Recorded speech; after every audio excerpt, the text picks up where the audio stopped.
Hey everybody, welcome to another episode of the James Brown Podcast. I'm your host Raj, and with me as always is my co-host Spencer. Hi everyone! What? Well, last week I was pretty monotone in my greetings, Okay. so I wanted to be a little more enthusiastic this week. That's pretty enthusiastic. Yeah, thanks. All right. I know you kicked it off with a lot of enthusiasm. 7 out of 10, yeah. 7? 8 out of 10. 8 out of 10. I'm go. doing better than, I totally forgot the name of the anime that we just reviewed, that I got mad at you for reviewing really low, 7 out of 10. Bahamut? Yes, Bahamut. Thank you. See? I like it so much you forget what it is. I didn't stop, though. Oh, I know. Isn't that great? It's just a flash in the wondrous pool of anime. That was quite the intro. I'm taking a theater class. Oh, really? Yeah. Or Can you see? I cannot see. Kind of like that? no, it's called film and theater. Oh. So basically it's like studying movies. And I'm also taking a board game class where you study board games and break them down and decide why they're fun. And I figured I'd really like the board game class and I wouldn't really like the film class. Turns out I really like the film class and I hate the board game class because all she does is make us play crap games. And it's gotten to the point, because she's like, for your homework you have to play this game with a group of people, and then you have to write what your scores were, who played, and what you liked, what you didn't like. So, and it's always 2 board games. So I played one of them, and I watched other people play the other one. I was like, I'm not playing that game. I was like, hey, I talked to 4 of the guys, like, you want to pretend you played this game with me? They're like, yeah, sure. I'm like, okay. Pointed at one of them, like, you won. And she's like, all right, cool. So we wrote it down. We're like, yeah, we're done. Yay. Let's go and do something fun. Then we played League. I did that a lot in university. Like, especially because I was in a media degree and they had all those kind of creative engagement projects where you, like, did it with groups. We're like, we have way more important things to do than do this right now. So I'm sorry, but we'll make things up. There's also you know what an iClicker is, right? Yep. I don't know if our listeners know what an iClicker is. It's basically this stupid little remote that has letters from A to E, and it lets you choose a multiple choice answer that the teacher puts on the Imagine board. Who Wants to Be a Millionaire, like audience participation, kind of like that. So this stupid remote costs $50 brand new. I bought one, I don't know, 3-ish years ago when I first started university for one class, and I sold it right after I was done for like $30. So it was like $20, I guess. It's cost me. Wasn't that big of a deal. I bought a beer for my friend, and he gave me his. Unbelievable. So this class, it's my final term of university, and this class the board game teacher's like, hey, you need an iClicker. And I'm like, no, I'm not buying a stupid iClicker. She's like, if you don't buy it, 10% of your grade is gone for participation. I was like, I know there's a way around this, and I will find it. So we were looking it up, and apparently, because so many people have been buying used iClickers, they implemented a new policy where any iClicker you buy for any reason, you now have to pay a $7 registration fee. So I was like, that's the final straw. I found out something else. You can download an iClicker app on your iOS device, which I am borrowing from the school for my project, and it gives you a 14-day free trial that's bound to an email address instead of your student number. But you can bind your student number to multiple email addresses. Therefore, every 2 weeks I will make a new email, and then I will bind it to my student number. So in the first 2 weeks I was Raj. Then the following 2 weeks I'm going to be Jar, which is Raj backwards. And then I'm just going to keep mixing up my letters. And then she gets really confused. She's like, there's like different people here every time. I'm like, yeah, I wonder why. Man, I'm glad I didn't spend $50 on an iClicker. One guy in our class, actually, he just didn't buy one. And she's like, so where's your iClicker? And he's like, I didn't buy it. And he's like, that's like 10% of your grade. He's like, whatever. So I'm like, I like this guy. 10% of your grade, 10 cheeseburgers. This guy has his priorities on right, I think, actually. Yeah, no, it's bullcrap. I'm not going to spend that kind of money. There's also, okay, in the film and theater class, I don't know if you ever had to buy a course reader? I hate course readers. Course readers are the most evil thing that universities come up with. It's like the teacher's like, I'm going to gather all the individual pieces of the textbook that I want you to read and stick them together into a pre-bundled package that you can't sell and that you can't buy. Yeah, so I haven't bought a textbook in like 2.5, 3 years because textbooks are bullshit.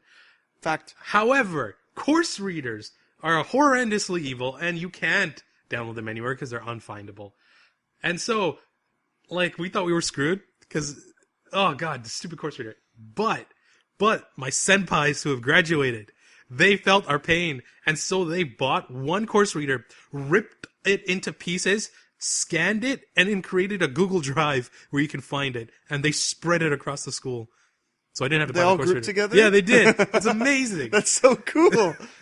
I mean, yeah. I mean, that's cool. It's a good middle finger to the school. I love it. Why don't people do that more often? They should. Like, the class that's graduating just buys the textbooks required for that class, especially in a thing like BCIT where you're, like, moving up as a cohort or whatever you call it. You just buy it, scan it, put it on Google Drive, and then you don't have to worry about versions and all that stuff because you've got the version that you need. It's awesome. Yeah. That's a nice gift. Thank you, aren't you just a lucky little kohai? Thank you, senpais. Thank you so much. So in the film and theater class, we have to do some kind of presentation or something. And she's like, it could be whatever you want. And I'm like, can you give me an example of whatever you want? She's like, well, it could be a PowerPoint presentation. You can make a movie. And already in my head, I was like, I'm not going to make a movie. That's too much effort. I always made movies. Yeah. Easy. Those are easy, man. And then I was like, does a podcast count? She's like, yeah, a podcast counts. And I was like, yes. And then my friends, because they know I do this, they turn to me, they're like, you can't do that. That's cheating. I'm like, it's not cheating. She said I could do it. What are you going to do? I don't know yet. Wait, I'm not included in this. You don't have to be. Do you want to be? Well, I don't know. We could do a movie podcast. So what are we doing? We would review a movie, basically. But doesn't that mean that I'd be like 50% talking in your movie? In your podcast? Yeah. Would that be okay? Yeah, it'd be fine. I'd be totally down. J&B does school. I'm totally in. If you want help, I'll be there. I'll add my lame, uneducated feedback. Uneducated, wrong. I have a degree in media. Yeah, you have a degree. I should be able to help out with some sort of conversational inquiry into whatever movie you're doing. So you asked about my in-day yesterday. Yeah. So if I told you guys that wasn't feeling like hanging out with you, gonna have an in-day with my wife. What does that sound like to you? Can I interrupt and say you totally flip-flopped, though? I'm at school, and I get a text from Spencer saying, hey, you want to go bowling with me and the wife? And I was like, oh, I'm going to do a project tonight, so I'll hang out with you guys, and I was planning to work on it, so no. And he's like, oh, okay, we'll just hang out then. And Georgie said no either. Yeah. I'm not going bowling with Ray. And then later on, like, I get home, I'm relaxing, I'm going to do some work, and I get a text, it's like, hey, never mind, we're just going to have an in-day. And we're like, all right, that's fine. Well, this is what it sounded like to me, okay? It was, I sent out the text because me and Janelle are sitting on our butts. Like, we had from morning till night off together. Never happens. We had a great day. We watched Edge of Tomorrow together. Hey, All You Need Is Kill. It's a really good movie. It is, isn't it? Oh, fantastic. And I was like, man. Took you long enough. Or is it a light novel? I don't know which one. It's a manga. Yeah, And I was like, Janelle was like, that was really good. I'm like, yeah, it was. Want me to tell you its origins? And she's like, oh no. It was good. What do you think about the ending? Great. They changed it. They Hollywooded it. What was the normal ending? In the original, Rita is also an alpha. Like, she doesn't lose that status. And because of that, no matter what they do, they will reset because they're both alphas and only one alpha can be left. So they have a fight to the death. Oh, really? Yeah, Rita and Ken is his name in the Japanese. Cage is... I know. Okay. And what's her name in... Is it still Rita? Yeah, it's Rita. Okay. So they have a fight to the death. Oh, wait, I shouldn't actually spoil. Okay, this is a spoiler for Edge of Tomorrow. I just gave a spoiler. Yeah, but that was not, that didn't even happen if you read the manga. So, Edge of Tomorrow, the Americanized Hollywood version of Kill la Kill. No, that's wrong. Kill la Kill. All you need is kill. All you need is kill. All you need is kill. All you need is kill. Okay, is pretty much... Okay, this is kind of weird, but they find the Omega pod thing, and every single person dies. Yep. Like, everybody dies. Rita dies. Everyone's dying, right? And Cage sinks to the bottom, getting chased by an alpha, which is freaking scary, man. I was like, oh my gosh, like, drowning is my worst kind of death. Kind of ironic since you're a lifeguard. Yeah, well, that's why I stop people from drowning, I guess it kind of makes sense that way. Anyways, and then he blows up the Omega, but as he's dying, he's surrounded by the Omega's blood and manages to reset time past his first mistake way back before he made his first mistake, and he was still a major. Because at the beginning of the movie, he was a major, tried to blackmail the general, and then ended up being shot down to like 0 status. Hence, he had no power when he found out all this crap. But now that he has power, I guess it doesn't matter because Omega died. It was a weird time warp thing. But he walks up to Rita and he goes, and she goes, hey, what's on my face, blah, blah, blah. And he just smiles, laughs, and has tears in his eyes. And I thought that was a beautiful ending. Like, after all the crap that he's been through, just his face. He deserved it. He was an asshole in the movie. When? In the beginning, he was a terrible person. Oh, at the beginning. No, okay, see, this is what I think about him. All he was an educated showman for media, and then they threw him into war. He was not a jerk at all. How was he not a jerk? He kept trying to tell people, okay, he said he was in the war, which he wasn't, and he used that to try to convince people. At the beginning. Yeah. Okay, yes, the very beginning. Then he got screwed over. I didn't quite hear the beginning, so I guess that would have changed my personality. I felt bad for the guy. I did it the whole time. Okay. Anyways, but this isn't a Edge of Tomorrow review podcast. It could be. I give it a 7 out of 10. I give it an 8. Really? Yeah, I really liked it. I really liked it too. But yeah, the ending in the manga was better. He wins in the end. He kills Rita. Oh, that's really harsh. And then he paints his thing red like hers to remember her. Yeah, that's manga for you. I could see that ending happening and not going well in Hollywood. It's all right. They banged at least once. Okay, cool. Before they died. Or And she died. so she pops out a kid. No. That doesn't work. Spencer's biology just is not working this morning. Well, I'm glad he's scaring the child. Oh my gosh. what the hell? I don't know, man. I don't know. Anything could happen. Have you seen Junior or whatever it's called? Oh man, Junior. That Schwarzenegger baby. Okay. That movie was not So, that good. anyways, In-Day was fun. We went to go bowling by ourselves. Okay. And we ended up going into Cloverdale and wound up at a KFC, bought a bucket of chicken and came home. And then ate a bucket of chicken and watched That wasn't in day at all. You went out. And then watched Meisani Koku, 2 episodes. She's into it. I'm happy. That's not an in day if you went out. It wasn't In-Day because we're together. But we went out at like 8 o'clock That's at like night. that's a wee day, not an in day. It's a wee day. Yeah. But it would have been an out day if you guys came over, because then it's like I'm out with friends, sort of. But, I mean, yeah. If all of you guys had agreed, but then what my thought process was, you said I'm busy with the project, Georgie says no, and Ray didn't even respond. So I was like, well, even if we do have a normal hangout, you'll be doing your project, which is sad because, if you came wanted to play the card game again. That card game has been in my car for the last 3 weeks. It's and waiting. Georgie, I don't even know if he would have shown up. And Ray, I don't even know what he was doing. The only thing he said was, he asked the question that I never responded to because I didn't feel like doing that. So. Anyways, you ready? Let's get started. Parasyte the Maxim, episode 15. Something wicked this way comes. Okay, so Migi had a decent plan in that watch the girl get killed, record it, and then you could send those to the humans, and then you and Shinichi are fine. Shinichi decided, I can't handle this, and I'm going to run just a little bit, stop short, and yell at the parasite, who is going to kill this woman no matter what. Wait, that was their plan? I think that was Migi's plan. Oh, okay. Because that's why he told Migi to... That's why he told Shinichi to stop. But Shinichi, I mean, if you're going to stop the guy before he kills the woman. It's true. You kind of Don't fail. stop running and then say, run away. You know what the range is. You've killed enough of these things by now. And you know their speed, right? And Shinichi's like, oh, let's just give the film to the government. It'll be fine. It'll be fine. No, I've seen that movie. It doesn't work out well. You become a lab rat. You're not allowed to leave. Nobody trusts you. There's no way to gain anybody's favor because you're a parasite, right? Worst case scenario, your arm gets cut off. And then they make Migi stay alive in a test tube or something like that. I mean, that's not really that worst If case. they could. But then Shinichi would still be tracked down because he's got superhuman Migi parts in him. Or would those go away? I don't know. Whatever.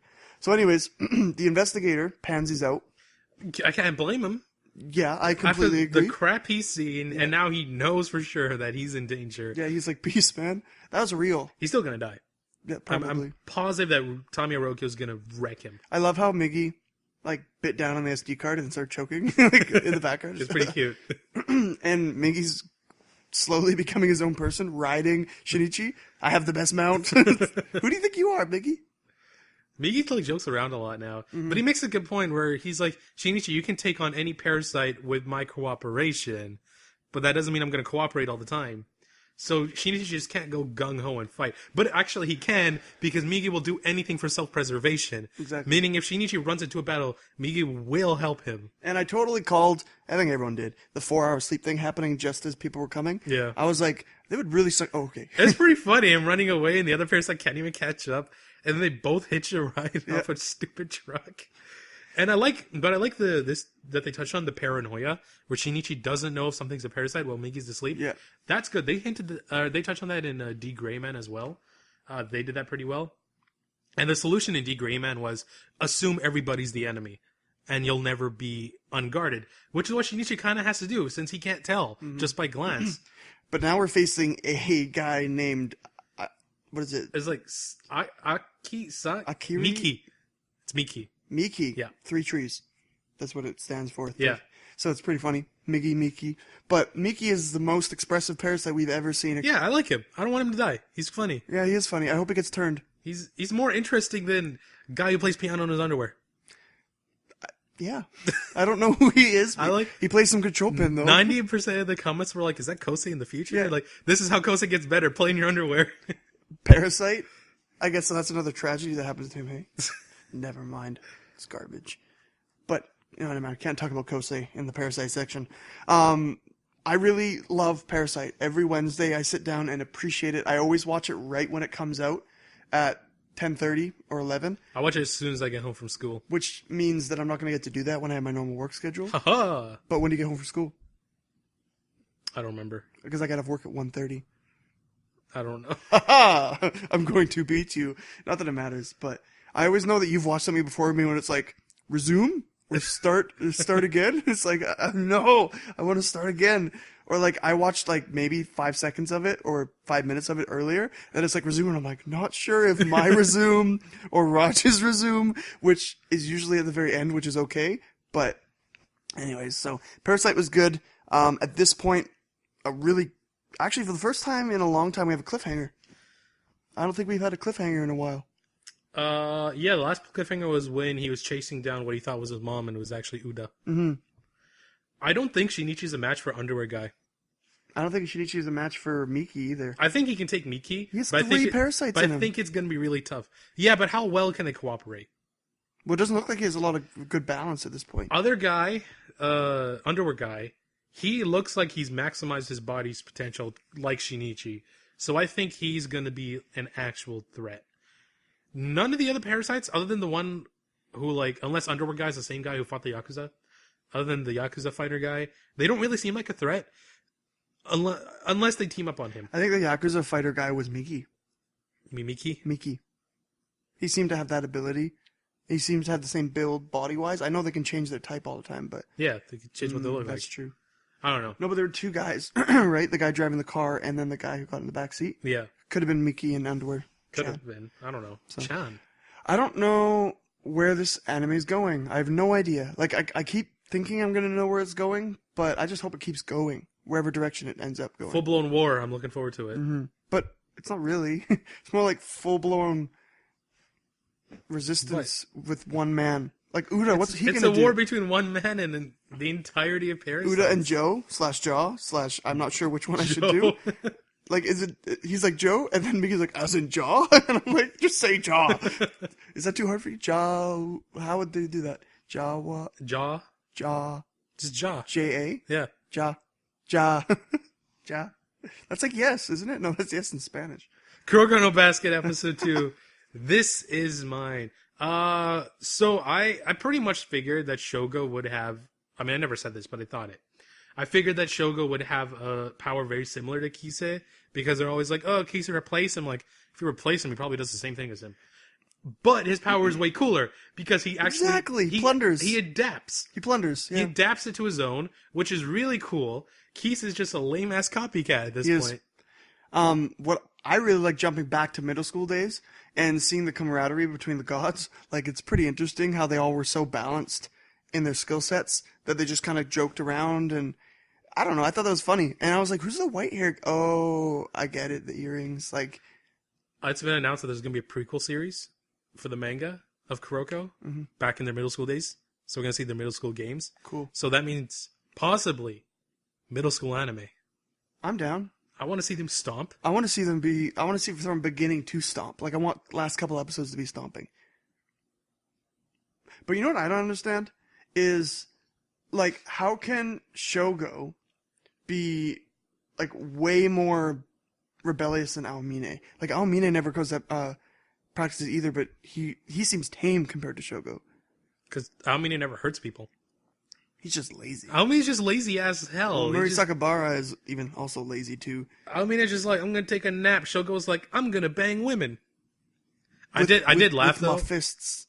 I did laugh when they're like, isn't that Kisei's new girlfriend? He's like, he stole his girlfriend, what an asshole. I'm like, listen, it's her being the asshole. It's not this guy's fault. If she dumps you for this dude, it's on her. It's true. It's not on him. That doesn't, I mean, Shogo's a douchebag. Don't get me wrong. I mean, well, no, there's got to be some blocks you put up and say, you know what, you're taken, can't go here right now.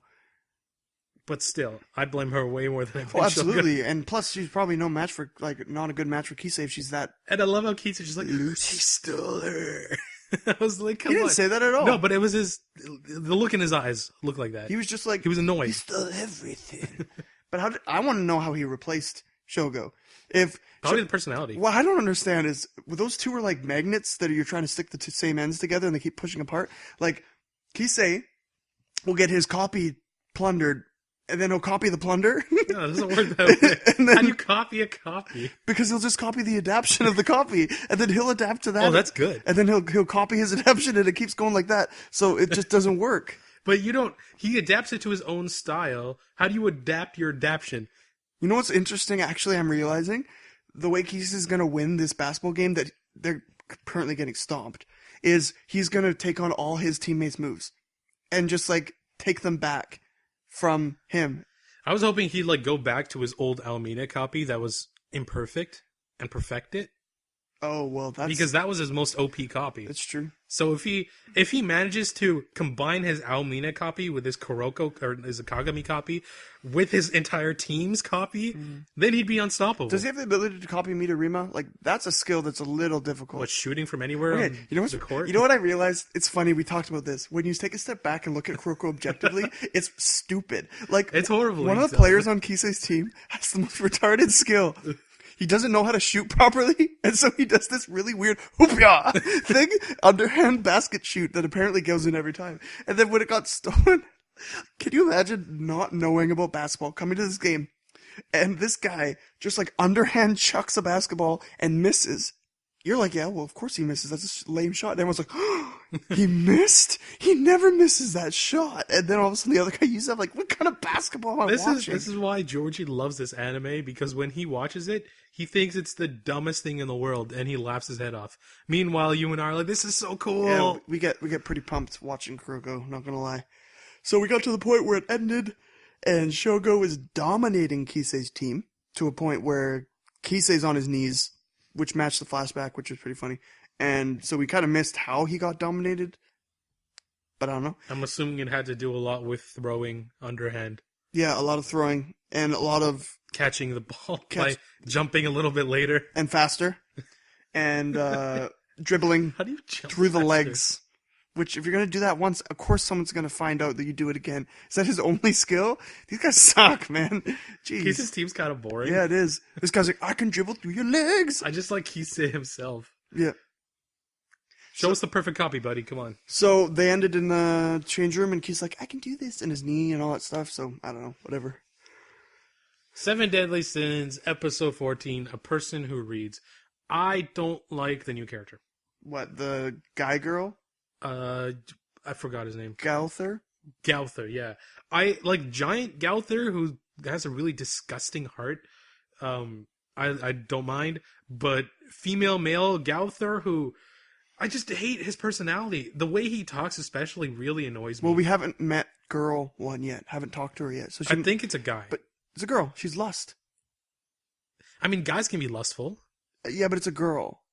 Did you not see and hear the way she talked? It was a girl. I don't know, maybe. It was a girl. Okay, I hate her. And she's gonna be different than the green hair guy. The green hair guy was like a. When have you ever had a, what do you call it? A disguise that talked and acted and had the same personality as your real self? Lucy. Who's Lucy? Luffy's disguise in the Colosseum. That's stupid though.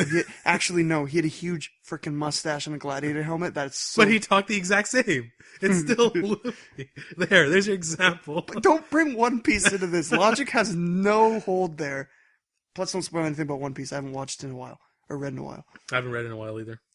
It's kind of sad, isn't it? Not really. Me neither. What? That was a wrong... Okay, whatever. So, in this episode, they managed to land in town, and there's a green... And they're kind of splitting between two stories where the green-haired guy who we don't know the name of, is hanging out with this guy who keeps saying Gowther, which makes sense because he's actually talking to Gowther or himself. Who the heck's the big guy? I don't really know how that works. They'll explain it next episode. But Gowther has a huge hole in his chest from the episode where Diane went ham and destroyed the Earth or something like that. So Gowther and Green Hair Guy are hiding in a cave, and Gowther likes being read to by Green Hair Guy. So Green Hair Guy is like, I'm going to find some adhesive, goes into town and meets Elizabeth and Hawk. And, of course, classic Elizabeth Hawk, they totally give each other's names they away. shit the bed instantly. It's pretty funny. But good thing is this Gowther Green Hair Guy is a nice person, right? Meanwhile, Meliodas, King, and Bon are having a weird competition to get... Very One Piece-like competition. Yeah, to get enough food to match people. Then they drag King in because they want to impress Diane, and then they all rush towards Gowther, who all of a sudden is fighting a bunch of... What's the name of these people? It's like Roaring Dawn or something like that. Dawn's Roar. Dawn's Roar. That's nice. Good memory. So anyways, these people are OP Royal Knights, I guess. They're okay. I don't think they're OP. It's more that Meliodas doesn't have a goddamn weapon. Fact. He needs some kind of blade. But Bon and King are operating at full... No, Bon's only not. King is. Only King. So... King. Oh, but that guy was hardcore. He starts turning to stone and immediately gets his arm cut off. He's like, no big deal. This is nothing. Wow. The most interesting part of this episode was...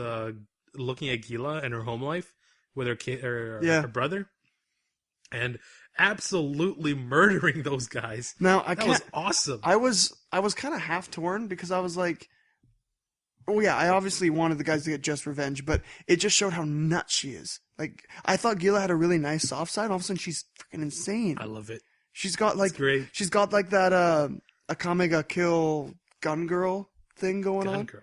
The girl who like had guns come out of everywhere with the dog. Oh yeah, yeah. She has that feeling about her, like the nutsness. Give me that yandere. But Jericho's pretty funny. Like she's wearing a super cute dress, but she's super manly with a very filthy mouth. Mm-hmm. So get a weapon already, Meliodas. I already know what it is.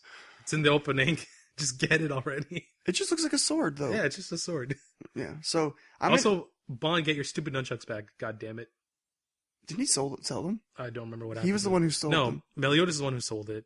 Oh, yeah. Diane's the one who lost hers. Bon's was confiscated when he got imprisoned, I think.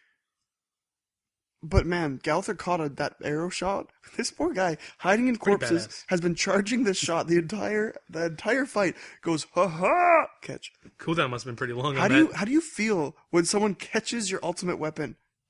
And then changes into a woman. Feel like a chump. That's I'd feel like that's it. I'd be like, okay, see you later. Just go home. Well, your cooldown's down, right? So, Tokyo Ghoul Route A, Episode 3, Hangman. So I've realized something. Kaneki has become, now, from Aldnoah Zero, in that he had a total of 3 words he said this episode. He doesn't talk anymore. Say something. Does he have to, though? I want him to. Jason destroyed him. I'm just glad that he hasn't recovered fully. But he talked a lot when he was fighting Jason. Because I think that was initial rage. Because he was all focused on Jason's rage. I can't even imagine the kind of torture that he went through. And the fact you that don't need to, they showed it. I know. And the fact that he went through it every single day, I wouldn't be the same person. I wouldn't talk the same. I wouldn't even actually want to speak. Because you're just so... in yourself, right? Like all he had was his mind. I bet he's having full conversations with that Rita girl. I want to know. I don't think he Rika? is. It's Rize. Rize, that one. I don't think he is. I just want to know what's going through his head, though. I want to know what he's thinking. I think you were right in that he joined Aogiri to protect Anteiku, because I went back and rewatched a bit of season 1, and then Yamori, or whatever his name is, said Anteiku was a target for Aogiri.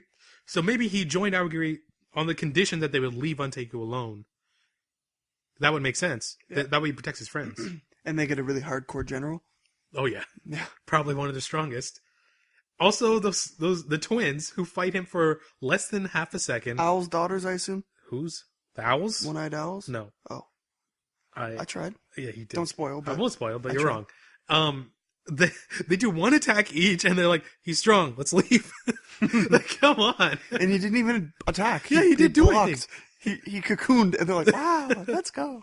So the extent of their power must not be very. I know it's pretty obvious, but the book writing girl and the mummy girl are the same person, right? Was the mummy girl? The girl who that convinced girl. him without speaking? They're the same The person, Ghoul girl. I assume. But not the mummy girl, the book writing girl's way taller. But they're the same person. How else did she know his name was Kaneki Ken? What? Hinami said his name. When? She said, "Who do you want the book Yeah, written to?" the Kaneki book Ken. girl knows Kaneki Ken, and then the mummy girl was sitting watching the battle and said, Kaneki Ken ka? She knows his name because he is in the group. She said his name 2 episodes ago too. Oh, did she? Dang it. Maybe, but I think it's her. The book girl in the manga had very little purpose, so I'm hoping that they give her more of a purpose here. She just kind of showed up for no reason there. Oh, weird. So, but they're giving like a lot of hints because whenever they do the zoom into the smile, Yeah, the mouth. Yeah. Kaneki Ken. it means they're like they plotting something. Okay, Something's gonna Kaneki happen. may not have spoken this episode, but his name was spoken so many times. Like he now is being targeted by the CCP. G. The CCG. Close enough. I was close. The CCG, like they now pretty much figured out the reason him got their organs transplanted, and that's how he became one-eyed. Like I don't think they know it's Ken. they're figuring it out. They're figuring it out. They but I said don't think it was they know Kaneki that. Ken from the university who was in the accident, Yeah, and that but they haven't tied that to the Ghoul. they probably will very quickly. I don't know about that. We'll see. I think they probably will. And then They don't even know that Rize was a Ghoul though. they know that she was. Oh yeah, They know that organs are transplanted, but they don't know she's a Ghoul. yeah. But the doctor was Hinami's dad, right? What? No, Who was the doctor who worked on her? Him. some other doctor. He was just a doctor. But he went missing. Yeah, Okay. Right, that guy was like older, right? yeah. Yeah. Okay. Hinami's dad was young Mm-hmm. and dead. Well, he wasn't. Also, Hinami, I'm pretty sure would make a really good fighter since her goddamn Kagune is 2 Kagunes. Now, do you think she's one of the first second-gen ghouls? No, Then why is been everyone- around for a while? Then why is everyone so shocked that she had 2? Because nobody has 2. Nobody's had 2 yet. But I mean, Everybody only has it 1. makes sense that you kind of... No, hers is 1. It's just a But it's an combo. aggregation. Yeah. But Nobody else is like that. Unless, do you think Rize's parents like had 1 tail each, and then just it kept going, and they kept getting more and more tails? Is Kaneki's kid gonna have 5 tails? But I haven't heard of any other ghoul children yet, except Hinami. Well, there's Toka. Every ghoul is a child of a ghoul. Ghouls are born from other ghouls. Oh, I guess they'd have to. Okay, makes sense. They're just like humans, except they I eat forgot people. that Kaneki was an exception. I forgot that. Do you think they were all made? Then they'd all have 1 eye. I don't really know what else happened this episode. It was chill. It was a lot of- the follower of Jason is insane. Loves him like a crazy He guy. was pretty annoying, but he was also kind of funny. Mm-hmm. And then he's like, "I bet you're a really good guy." It's like, yeah, he kind of murdered the guy He you admire. did technically murder him. He just beat him to almost death. Yeah. And then that Scar girl. But he ate him. Oh, the I Scar mean- girl's weapon.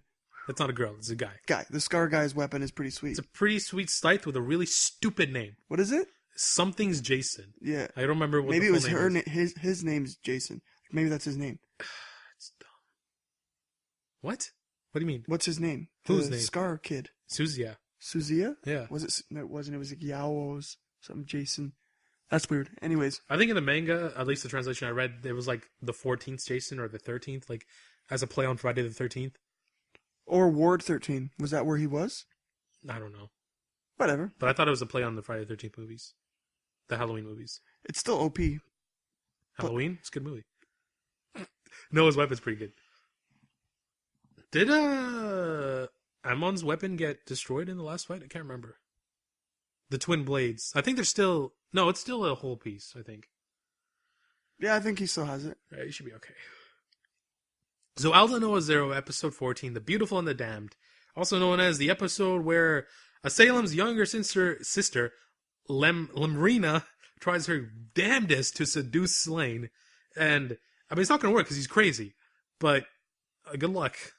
I'm getting so many weird vibes from Slane. Like, Frederica China, the girl, that's what I'm going to call her. The little maid girl. Oh, okay. Frederica China, okay? She's chilling, right? And everyone keeps stroking Princess of Salem's test tube thing, and it's just like, you guys are freaking creepy, man. So whatever, she's not waking up. Frederica China is like sitting there, like stroking it. Slane's like, Does she know that he's the reason that she's like that?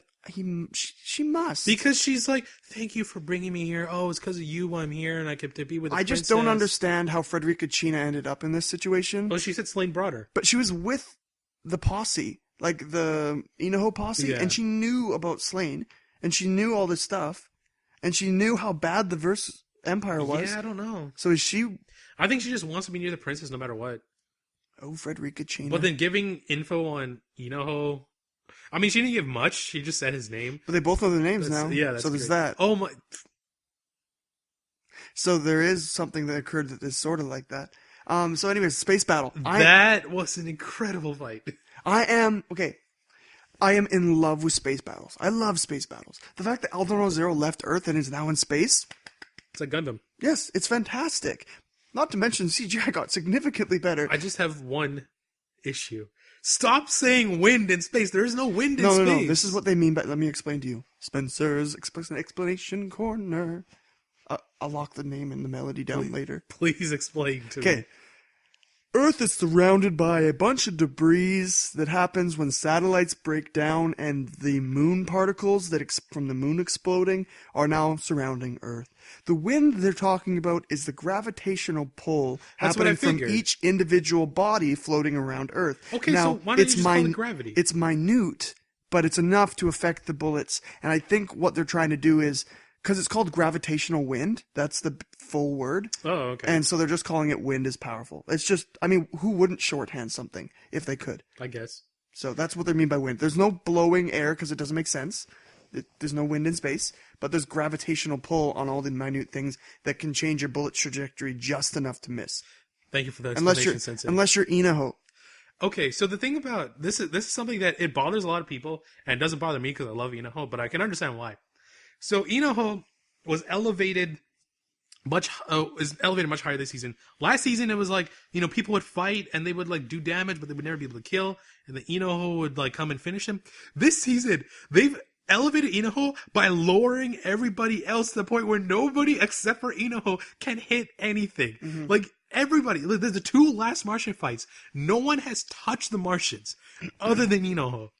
And Inoho was one-shotting these guys. It's not even fair. He's like, eye calculating, pew, eye calculating, pew. And it's just, I mean, come on. So Inoho, like, even when he's talking to Kam's like, I can pay this. And I was like, no, listen, you need to keep it orange because it asserts his dominance. Because when people see orange, they're like, oh shit, we're gonna die. Yep. But I feel like he's going to use this later where they're going to have a bunch of orange cataphracts to confuse them. No, but probably he said that he wants to stand out because he's trying to save other people's lives. I know, but I think they're going to use it as a distraction, like some kind of big plot. Of course. Also, I love that they touched on it, though. That's an ugly color, man. I'm like, yeah, it's super ugly. Pretty ugly. We were completely right that the king had to make out with his goddamn people to get the power. So way, way, way back when I made the joke of count to my room count, I was right. He took each of them to his room and made out with them. Yeah. It might have been a little peck. It probably wasn't a makeout session, but so why did Slane need it again? She deactivated it. She could reactivate it herself, but giving it to him is just easier. So now he has 2 Aldnoah powers? No, he only has 1. But he got... Well, the princess kissed him, but I don't know if it gave the Aldnoah. Maybe you have to like... Oh, you have to think it. Yeah. So, Inoho has Aldnoah? I think so, right? But what I just said, he shouldn't have Aldnoah because she wasn't awake. Yeah, but how's the thing flying? I don't know. So somehow... Okay, how come Slane's Aldnoah lets him see the future? Why does he have Suzaku's Kogias now? He doesn't. That was his Tharsis power. What the hell's a Tharsis? Tharsis is his pilot cataphract thing. Oh, wait, the ships have powers. Oh, yeah, they do have powers. They do have powers. Okay, but wait, the ships, that's the main purpose of this thing. There's the flying arm lady, frozen man, like Invisidude, dimensional guy. Black hole barrier thing. Yeah, black hole barrier man. Like, it's pretty much Mega Man, okay? It pretty much is. You know it's Mega Man, and the other guys are like, but you know who's not taking their powers? Oh, that's true. Not yet. Mega Man's he's not Shogo. Okay, seeing the future's bullshit. It's too much of a good power. True. Well, it's pretty good for a guy for facing Slane against Inoho. It's pretty much the only thing. It's the ultimate anti-Inoho power for now, because eventually Inoho, the god that he is what's gonna do is Slane's gonna see the attack coming, but he won't be able to dodge it because it's gonna be that epic. That's everything. It's true. That's when we stopped watching Tokyo ESP, was when she was training against the guy who could see the future. And the one way they fixed it was be way too fast for the guy who can see the future. Pretty much outmuscle him. That's what they're gonna do. Yeah, either that or he'll attack on all sides. He'll shoot, and then predict what he's gonna predict, and then shoot. That'd be really cool. Yeah, predict a prediction. We're going back to Kuroko now. Oh my gosh. So Aldnoah is still really good. I was so excited last week when they finally met, and then they didn't actually hit each other once. It's such a god. Oh, it's so, like, it's got me at the edge of my seat. I loved it. I love Aldnoah Zero. Makes me super pumped, really excited. And I'm really glad they fixed one of the main glaring issues, which was the CGI. I like how Inoho has advanced harem powers now, where he can find out the weight of any of the girls in his harem. Too good. Inoho, too good. It's too OP for me. Log Horizon, episode 15, A New Journey. I didn't like this episode. I hated this episode. It I sucked. actually waited. This was the last thing I watched. Do you remember the B team of all the women? This is the C team. The B team is better than this team. The C team is even worse, and I didn't know that was The C team possible. consists of, like, the lamos of Rudy, the dog blonde guy who uses English words, probably the highlight of their team. Miss Isuzu, the self-conscious bard who nobody cares about. There's Minori, the girl who will never get the guy. Okay? I'm so root for you, Minori. There's Toya, the go-get-em, Naotsugu's protege. That nobody cares about. And then there's, what is her name? Sarah? Sarara. The stupid moe loser. Who's in love like with a freaking 5 cat. years old and wants to be a married girl. Like, can you imagine the excitement we're going to get from this team? And guess what? The entire next episode won't even have cameos of the characters we care about. We're going to be focusing 100% on their stupid journey. And you know what? Shirue screwed us over. He's like, no telepathic communication at all. No cameos from us for the next 3 episodes. We don't want to be involved. I'm going on a vacation, said Shirue's voice actor. That's pretty much it. I don't even know what to say. This whole episode... The third or fourth time they said, you're so good at music. I was just like, I was so bored. I started a shut up Rudy counter, which was every time I actually said the word shut up Rudy out loud. Do you know what the counter got to? 6. I said shut up Rudy 6 times in this episode, and I'm going to continue this counter until we go back to the A team, because even the B team, please, anybody. I want to go to the S team, okay? The S team is the Konami team. Konami? Yeah, that's S team, man. That's got Ninja Turtle on that team. Hey, anybody remember Krusty? Maybe we should get on that. We did talk about him. Yeah, let's go find him. Who cares about these assholes and their stupid little magic bag And what about all the flavored text drops they were hinting at? Like, why all this stupid fluff? Like, I like fillers. Not like this. I like fillers when you have a core team of people you care about and you do their backstory. That's fine. Not like the C team, okay? I don't care about them. Jeez Louise, can we move on? Okay, the only thing, for those that watched or didn't watch the episode and are thinking of doing it, don't do it. But for those of you that care, the C team was like, I'm so excited, we're going to get a magic bag, which can hold everything. Super handy, by the way. So they're going on an adventure. Nyanta taught Sarah how to cook. They're all like, I'm so excited. God forbid they're actually going to stop at villages and do concerts. Isuzu can't sing. No, she can't. Oh my God, she can't. And the fact that I like the reference she did, though. I heard it from somewhere a long time ago. I like that she sang the original. Which was ED. funny because it was a long time ago that it was the ED. Yeah. Pretty good. That's pretty clever. And that's like almost 6 months ago, maybe a year almost, for the last Log Horizon. Yeah. Yeah, it's pretty cool. Like it. Hey, how'd you guys like our new ED? We're going to stick with it for a while, but we thought we'd just stick with the tradition of having Silver Spoon. When a new Silver Spoon comes out, we'll get a new opening. So it's good. Actually, we'll never have a new opening, actually. I just realized. What? Because Silver Spoon will never come out? Well, no, because we have to have... I like having the same opening. Wait, that's alright. Because it do. Okay, I mean, people start off and then they're like, this is it. I'm home. At least I hope I'm home. I hope you think that. I mean, I hope you like our Friday to maybe Wednesday YouTube to pod. I'm not going to lie. Jeez, man. I completely forgot about YouTube. This guy, I kept waiting. Then I got an email finally. JMB's uploaded Kuma Shock. I was at school and I was like, I feel like my YouTube is missing something. And I was like, podcast. I was supposed to do a podcast. And then in class, I was doing it and I was like making the video and I was uploading it. School internet, so good. Oh, yeah. And then it was like uploaded in 3 minutes. I was like, yeah, now I wait for 3 hours for processing. And by the time my class was finished, it was up on YouTube and I was like, I'm going to listen to this on my way home. I felt bad. I was like, how did I forget? I didn't want to remind you because you always get mad at me for reminding you. I do get annoyed with you. So I'm not saying it anymore, but maybe I should. No. Durarara episode 2, harmony is the greatest of virtues. Now, as someone who didn't like season 1, let me explain what this episode was like through my eyes. Blonde guy getting mad. Celty being sad. Aw, I feel sorry for Celty. Blonde guy, haha, funny. Forehead coon, forehead coon, forehead coon, forehead coon, boring. Whoa, these girls are hardcore. Episode ended. That was what this episode was. So for somebody who actually likes Durarara, this was it for me. Oh man, they're actually building up to a really cool story plot line because Shizuo knocked out the Hollywood murderer and the guy that what's her name? I know I have. Who's her the name. hat guy? I'll explain the hat guy in a bit. What's her name? Sonohara. So Sonohara, the girl, big boobed girl you hate. Oh, I hate that So shit. Sonohara met the hat guy, the one who collapsed and said, "Give me one last." Yeah, she met her after karaoke happened when they were talking with the anime geeks, the otakus, about leading around the boy who was in the dollars all around town. She goes to the bathroom. She meets the really tall, creepy guy who is then talking to Shinra's dad, right? Okay. And then they go into this. So she gets this horrible vibe from this guy. Now, you don't know this, but Sonohara, you remember that murderer girl that She's they the went murderer. into? Yeah, she was the murderer. They revealed that in this episode. Yes. No, that was last season. Now, because of that, and because I didn't actually finish season 1, like, recently, I don't remember if she was the other leader of the gang or it was somebody else. So you told me she was the leader of the gang, but you don't actually know. I think she is, though. I think she is. But she's got that psychopath, like bipolar disease. So Man, I wish I could see that.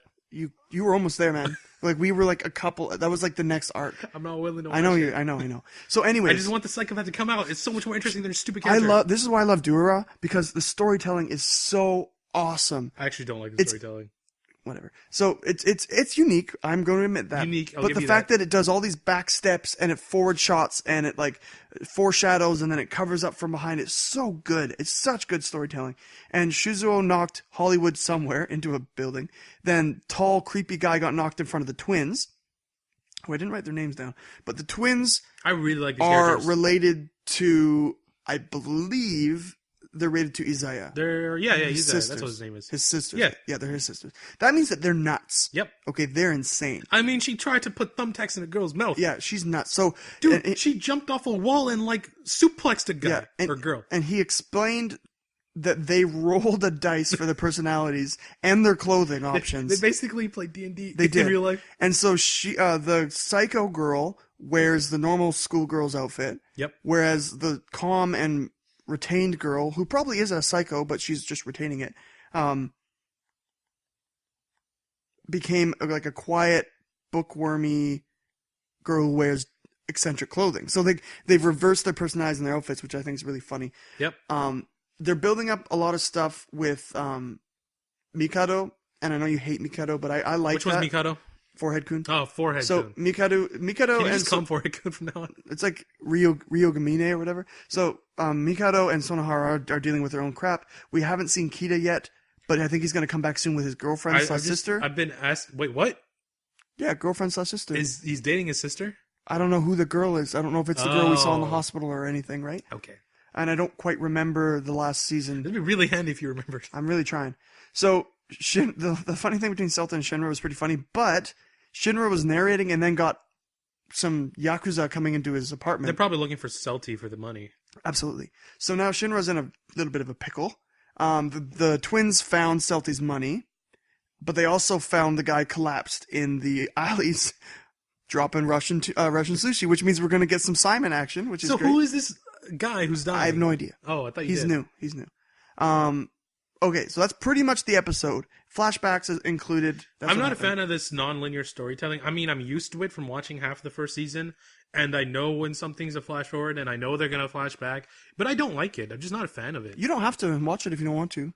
I'm still interested, because I really like these girls, Yeah. especially after she freaking wrecked one of them and set her bag on fire. That was awesome. Mm-hmm. And I don't know.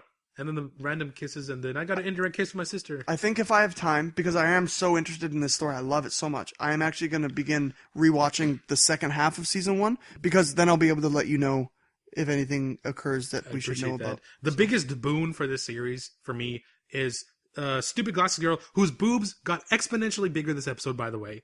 Like, it is a very obvious thing when they increase the size of those things. I mean, just keep it consistent. Come on.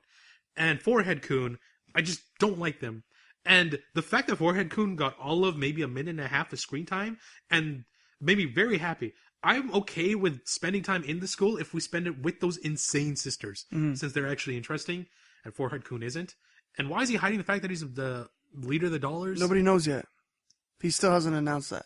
Plus, the Dollars is supposed to be a unilateral operation where there's no leader. He just used it once in the square, which you watched. I did watch. Felt good remembering that, hey? Wasn't a great power.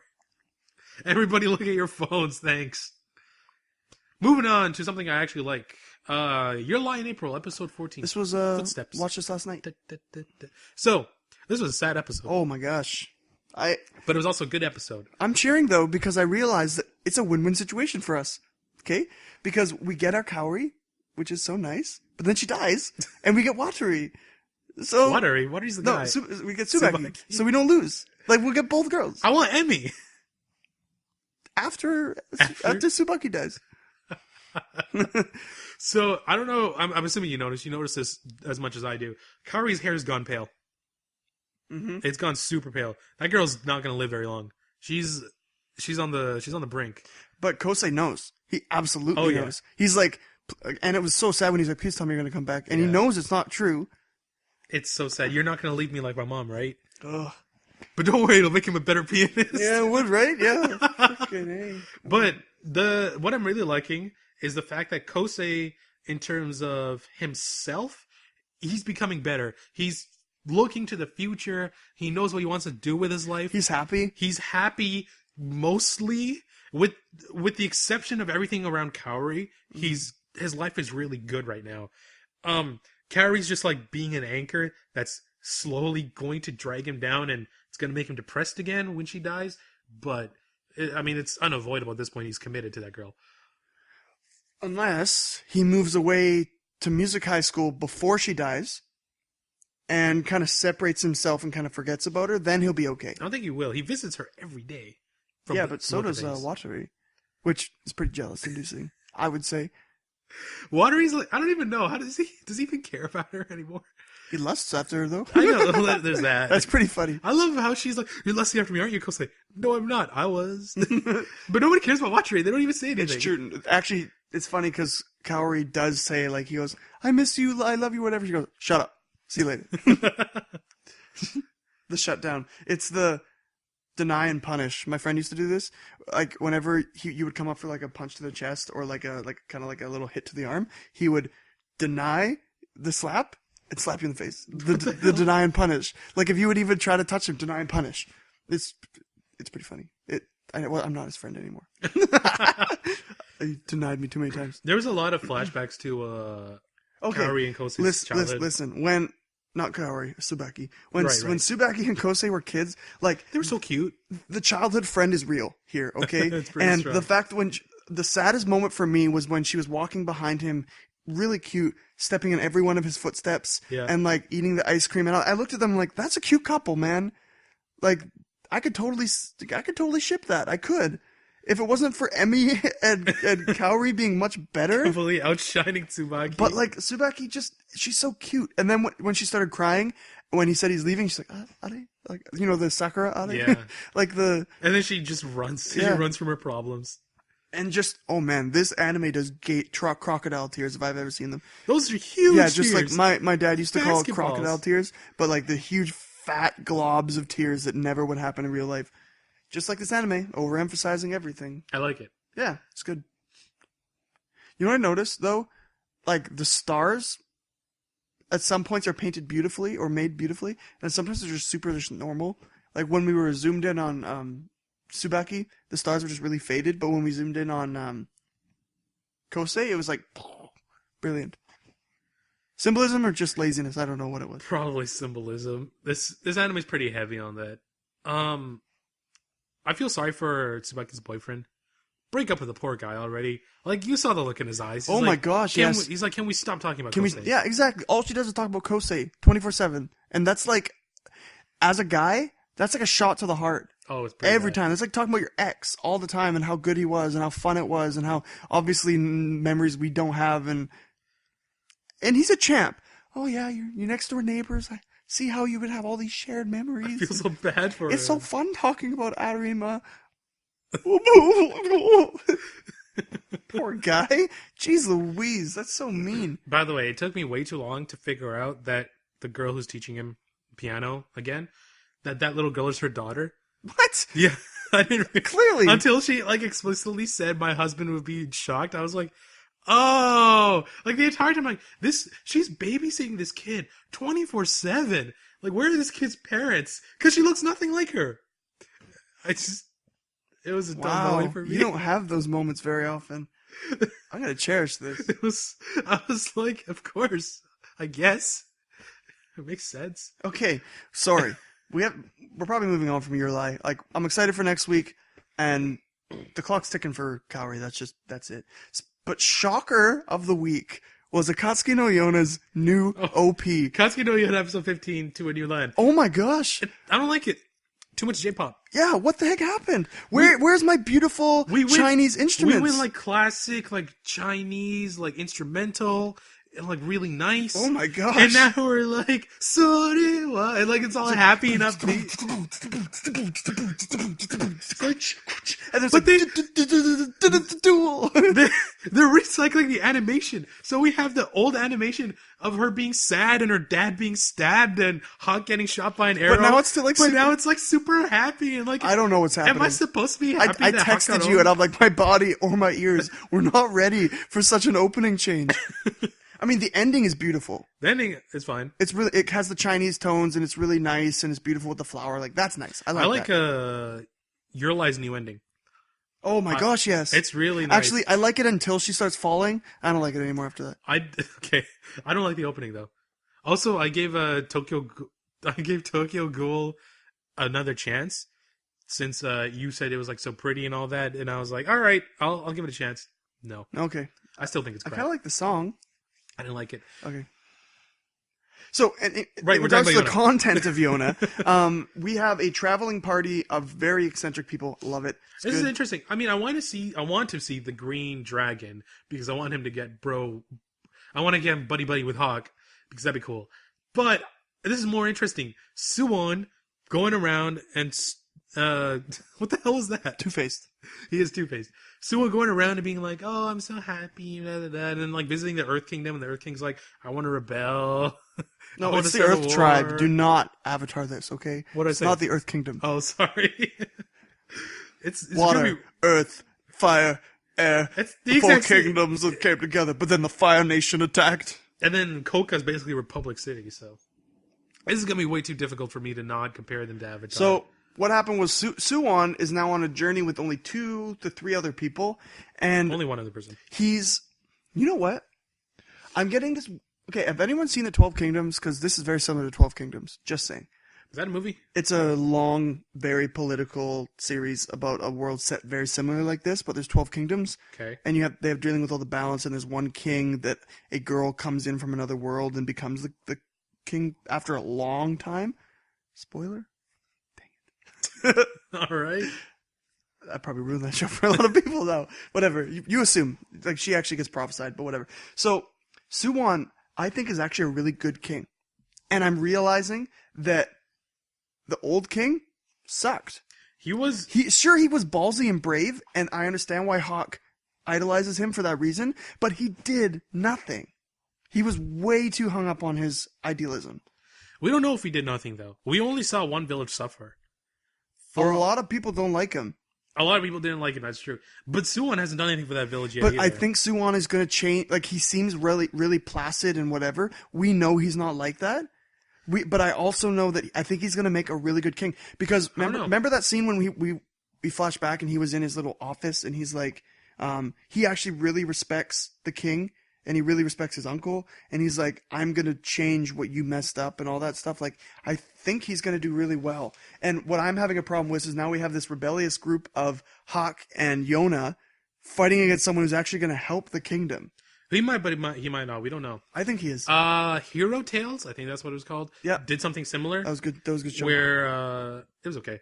where the eye patch dude became the king, and he was like, "I'm gonna make this country stronger," which was fine. Like, he was actually a really good king for all of 10 minutes, and then he's like, "Fooled you! I'm gonna be a villain." I mean, he was already a villain, but the problem, like, I was really excited because he was a good king who was putting the country back on track, but he was also evil, which was fine. You could do both, but then they had to make him like even more evil, where he just ended up killing his own citizens for no reason other than fun. That was I don't know, it was a pretty funny series. But it was good. there was, like, if they didn't do that, because then everybody has a reason to turn against him. If there's not a reason for the people to turn against him because he's actually being a good king while being a bad person, because you can do that, it would have been more interesting. So I really hope this goes that way, because then Yona's going to have a really hard time knowing what to do. That's what I'm thinking. But Hawk is not gonna. Because for Hawk, it doesn't matter how good of a king he is. Hawk will wreck him.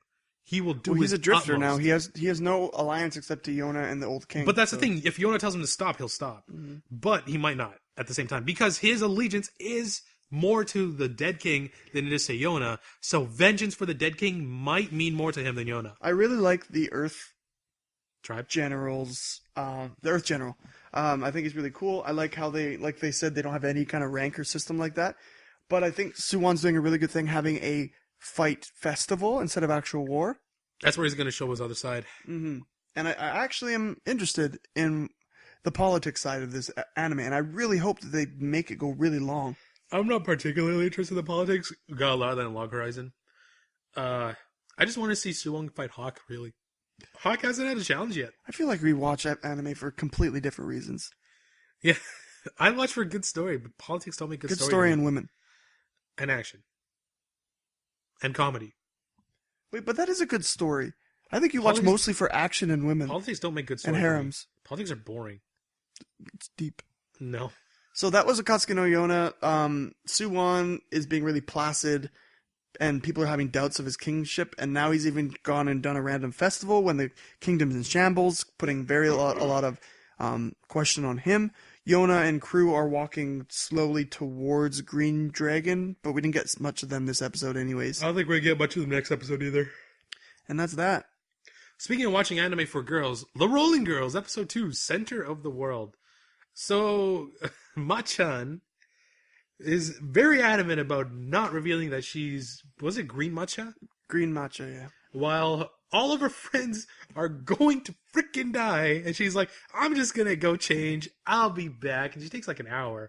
I felt sorry for Crocodile Kun, whose head blew up to a goddamn hot air balloon, and then he got launched. Yeah, but I knew into that the they would sky. live, because I'm like, these people have been blown away so often. They said that. Yeah, I was like, they should just jump off the roller coaster. And I laughed because everyone fell off the roller coaster, right? And there's only the two girls left, the two main girls. The best. No, there was the Nozomi girl and the Kozaka girl, the passed out white hair girl. Oh, okay. So they're only ones that I'm like, if you jumped off, she would not have had to stop the stupid roller coaster, because everyone else lived.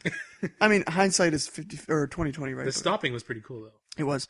The fight also between the two bests was awesome. I love it when they do the first person, the rest being Yes. blown away. Man, they get blown far Yeah, fast. I was looking and all of a sudden there was a zoom out. I'm like, oh, is that a camera? Then arms are in the way. I'm like, oh my gosh, it's like Mirror's Edge. So It was awesome. When Shugyo and Nozomi are fighting, Shugyo's having a little bit of an issue because she tried to be a hero. That's so sad. And I'm actually super interested in what happened to the world. I want to see that. The training she went through looked super intense. Yeah. So wait, she tried to be a hero, and then how'd she become a villain? Just got lost along the way. That's really sad. Yeah. And then she started realizing it, and then her co-partner was like, don't. Please don't do it. Like, even if you're lost, at least you have And something then to do. she's just like, don't think about the details. Just continue fighting. So it looks like the little heart pendant gives them their power as the best. What are they called again? Moonstones? Something like that.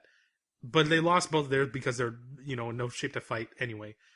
But that means, because that girl in the gas mask has one, and they're going to go look for more, which means our little group is going to try to become bests. Which is, if your theory is correct, yes. Yeah. So Nozomi and Shugyo fought each other so much. No, that's wrong. Nozomi you're did right. not. No. It's Machan. Masami, fought Shugyo. Yep. So back when I said Nozomi fought Shugyo, that did not happen. Masami, Machan, Green Matcha, fought Shugyo, and everyone found out that she's Green Matcha because her mask ripped off. And everybody's like, yeah, I figured that out a long time ago. It was revealed that she was doing it so that Nozomi wouldn't try to help her all the time, which he did. And then I love the rests in this anime. It's really funny. But anyways, so Nozomi's yelling at her because she's like, what? I'm grown up, all this stuff. And then this girl runs out of nowhere and goes, can't you understand her feelings? She's telling you she's trying to protect you. And then punches Crocodile Kun in the face. Crocodile Kun passes out. This girl actually manages to be an important character later, I find out. She's the drummer in the band in the opening. Okay. I mean, she joins their group and she wears a bikini all the time. Pretty much, Masami and Shugyo pass out. They're in hospital with tons of broken fractures. This one girl is like, oh, blah, blah, blah. I'm important. Don't really know who I am, but I'm important with green highlights in my hair. So Nozomi is talking to her dad's OP, by the way. Is talking to her mom and like, I want to do this. Mom's like, I don't think you should do this. And dad's like, remember when we did this? And then like, and gives a thumbs up. They did what happened in Barakamon, basically. Yeah, pretty much. Like, we had a very romantic past. Let her do that. She hops on a motorcycle, which is apparently the way to get around. And she meets up with another girl who happens to be on a motorcycle, who is Yukina. Yuki. Yeah. Yuki. So then they're going together. This hitchhiker. Then Bikini Girl. They totally ignore her. Hey, because they know who she is, Yeah. right? She was part of the best team or whatever. So they ignore her, keep going, stoplight. She comes, catches up, keep going. They make it to the place that she was supposed to go from the letter, who was Gas Mask Girl, who happens to be a blonde girl, who then takes a picture with everybody. Which was random, and she somehow knows all of their childhood nicknames. Then they say, let's go on an adventure. They say yes, and then they go on. I am interested in Rolling Girls. I am very worried that this is going to become a musical series, judging from the opening. I don't think so. Please don't. I think judging from the opening, that's just kind of like a K-pop thing that they're doing as an opening. I hope so, because I hate the opening, and I skip it every time.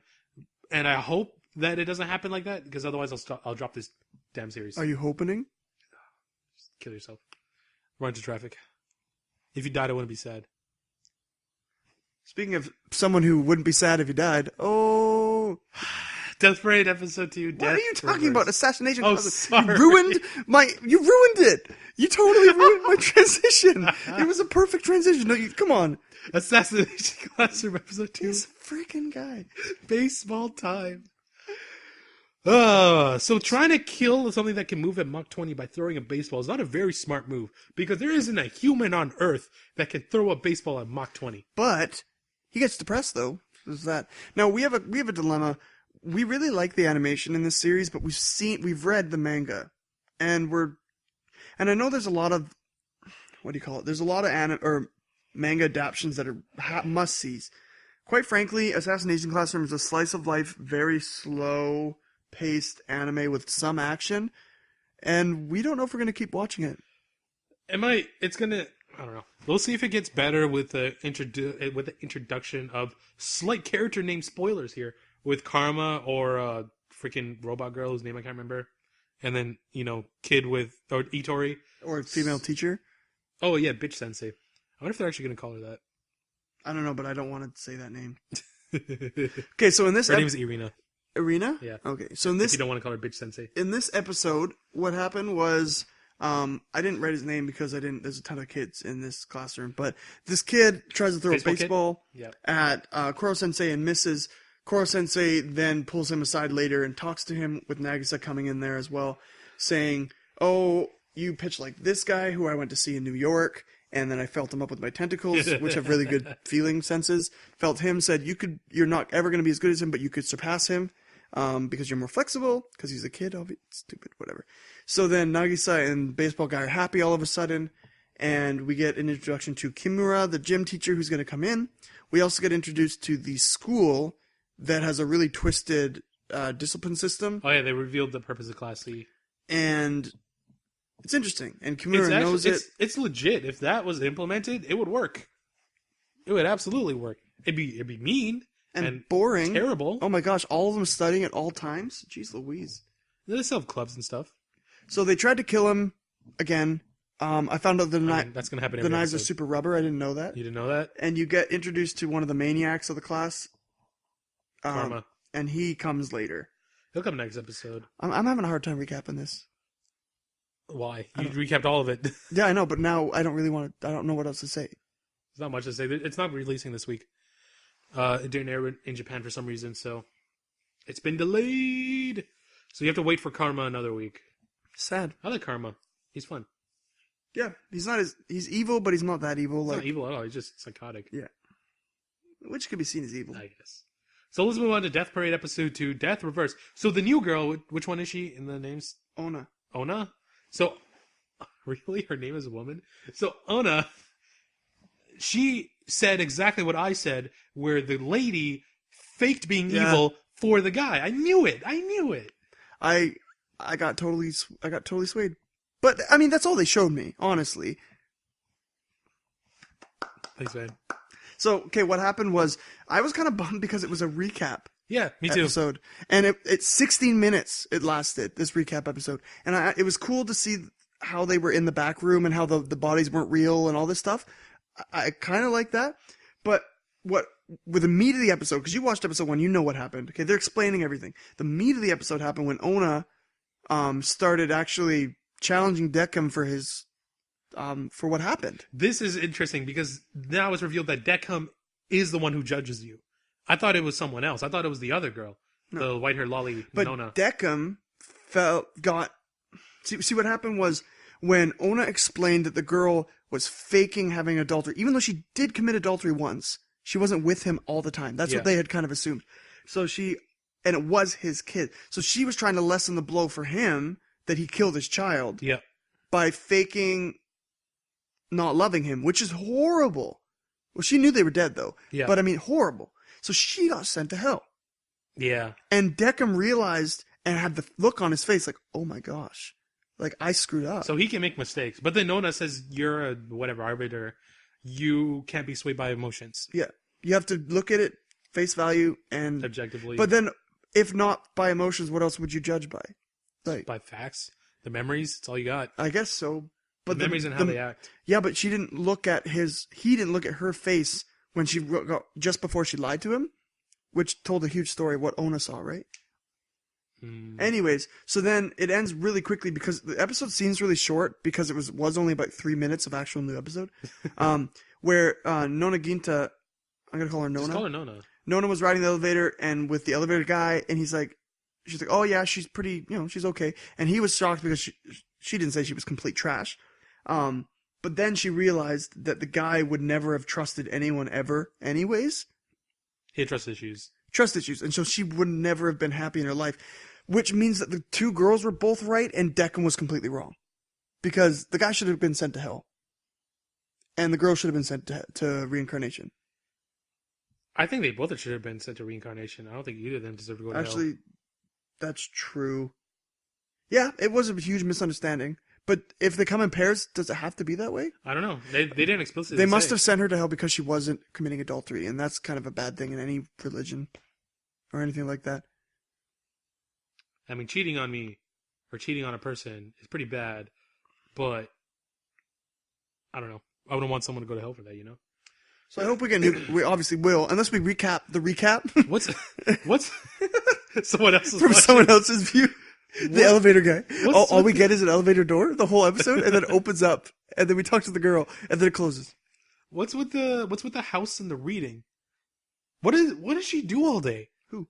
Nona. At the end of the episode, she went into like this the magical house world on the river, and then she's like read a book. Is that what she does all day? I guess so. This world seems boring. Yeah, it does. This anime, if it keeps doing this, seems boring, but we get a new couple next episode, okay. So I'm looking forward to that. Is it a new couple? Yeah. But I thought it's rare that they die together. I don't know. Well, I mean, if then we wouldn't have an anime. No, you can have an individual judging. All I know is they play bowling. Oh, jeez. Is this going to be a good series? We'll see. Okay. So far, I'm liking it. Yoru no Yatterman, episode 2. We'll give the Yatterman a forehead flicking. What the hell? I love this anime. I was so bored. I love this anime. I think it's fantastic. So, okay. First of all, that belly button was trying really hard not to look like a penis. No, it was trying hard to look like a penis. Okay, what happened in this eepisode was I did like them going through the tunnel, that sequence. Mm-hmm. It reminded me very much of all things Pokemon. You remember Pokemon the first movie, right? When Ash was trying to get to Mewtwo's Island? Yeah. That's what it reminded me of. So it gave me that sense of nostalgia. I was like, yeah, it's like Pokemon without the Pokemon. So the Duranjo gang end up back at their home, and they're like, what are we going to do? How are we going to get there? And then all of a sudden the pig's like, there's a secret cave. Good pig. And I love the art style in this anime. So they go to Secret Cave. We find out that Boyaki is amazing at building inventions, which is cool. So I don't care if it's unrealistic, it's cool. And the other guy, Tonzura, is really strong, which is a good combo. So he moves everything. They go through the cave. And they go underwater, really funny. Go up out of the water. Then they end up in the Yatterman. And I can totally see how they look like bad guys. Like, they totally look like Team Rocket. Geronjo's gang? Yeah. They totally are bad guys. Like, if we were watching it from the Yatterman's perspective, they would be really bad. Yeah. Like, they're destroying everything. They have a machine that transforms into a really weird appendage, and they flick, like, it's a stupid power. You know what I mean? Yeah. But the fact that we're seeing it from the bad guy's side is really funny. So they're flicking the crap out of all these robots. All of a sudden, the robots merge into a missile. They're pretty obviously robots. And go into the big bird, and then shoot out at them, and then they... Really sad they didn't blast away, but, whatever. I thought they did. So now they're wandering through Yatterman territory, and nobody wants to help them. They're getting chased. Can I say, hearing, Yatter, Yatter, every 5 seconds, really great in my ears. It was different inflection all the time. Though. It hurt. It hurt. So they're wrecking the Yatterman, they're running away, no one's helping them. They finally run into an empty Everybody's house. afraid of the Yatterman. Yeah, and they're soaking wet, right? Why were they wet again? Rain. Oh, no, they jumped into the dam. dam. They jumped into the dam to escape. Pulled down. Nobody was helping them. They finally make it into a building, abandoned building. They thought, and they just stripped down. They're way too comfortable with each other, in my opinion. But well, they've known each other for a long, long time. I've known you for a long time. Doesn't mean I'm going to be naked beside you. Not yet. And then anyways, they're all naked. They're hanging their stuff. Then we get this really awkward belly button penis thing. That was And he flicks his belly button. By the way, I like how the little girl is the only one who gets to cover up. She's a little girl. She's got nothing there. I would figure they give the men something to cover up, but no. Dude, this is anime. I know, but this is the guys watching this would totally do something. Let's think realistically. The girl's 8, maybe. That's 9? prime territory for some people. It's just it's nothing. She's a kid. So anyways, regardless of that, they all fall asleep. They wake up to a noise and a bird that was totally the bird of the mom. It was the mom's soul or some crap. And then some blind girl comes into the house. Who's apparently someone who looks just like the mom. Doesn't look like her at all. Yeah, it doesn't. IMO. Voice is totally different, maybe. It is. And so they're all and they touch her face and you're my angel. What the mom used to say, and then it ends. So I'm pretty interested in seeing what happens. So I was bored as dicks during this episode. I loved it. Up until the blind girl showed up, I actually really liked that entire sequence. I thought it was very beautifully done in terms of the animation, the music, and yada yada yada. It was nice. I don't like the art style like you do. I only like the art of. I only like the way they draw Duranjo because she looks normal. Everybody else looks really weird and ugly. I might drop it given the next episode. Pick it up. Some of you might drop Maria the Virgin Witch episode 2 Against the World. You didn't finish this episode. Way too sexual. Too for sexual me. for you, huh? Way too sexual. How far did you get? I got right when the Incubus got made. I love the Incubus. He's so funny. Do you know what they do to him? They send him into the room of another man, and he's like, he opens the door. He's like, "I'm gonna make you scream like a prostitute." And he goes back out. So he's like, "I think this man is a homosexual," and they kick him back in, and they're like, "Do your work," and he's like, "No, please, no, please," and then what's her name? Maria didn't give him a penis because she doesn't know what a penis looks like. And then he looks at the guy. He's like, I don't have a penis, so you're just gonna have to let me go. He's like, as long as you have a hole, it doesn't matter. And then it was just so funny. So then, you see why I'm dropping this? It's so funny. Oh my gosh, that's it. disgusting. It's great. I like that they're covering homosexuality, and that it's this big gap where the other succubus can't do anything. What? I dropped it. I don't actually want to talk about it on the podcast either. It's super uncomfortable. And your homophobic side is I'm leaking. not a homophobic Yes, side. you are. No. There only was two homophobia references. Homophobic areas. No, that's wrong. There are two homosexual scenes in this go. anime. Okay? The girl is the one who makes me really uncomfortable. Which one? The succubus. Okay. And the fact that she was laying it into a big guy. There's way too much sexuality in this, and I am not comfortable and don't want to watch it. At all. So regardless of man on man and woman on man, I don't care. Just too much sexuality. What happens is she stops another fight between the English and the French. Interestingly, she sends her succubus to basically sex the war out of the English. It's actually really clever. So she just has the succubus bang all the old generals, and then she'll convince the generals not to fight, and then that's how the war is. That's how the battles are dispersing, which is good. And then a bunch of the church guy people who think witches are heretics, they're this is funny. He's like, he prays and he's like, "Thank you, Maria, for saving us." And then he's like, "Forgive me, God, for praying to a witch." And then another guy's like, "No, it was God's will for her to save us." I saw that part. Yeah, It was funny. Anyway, she stops that battle. She stops in.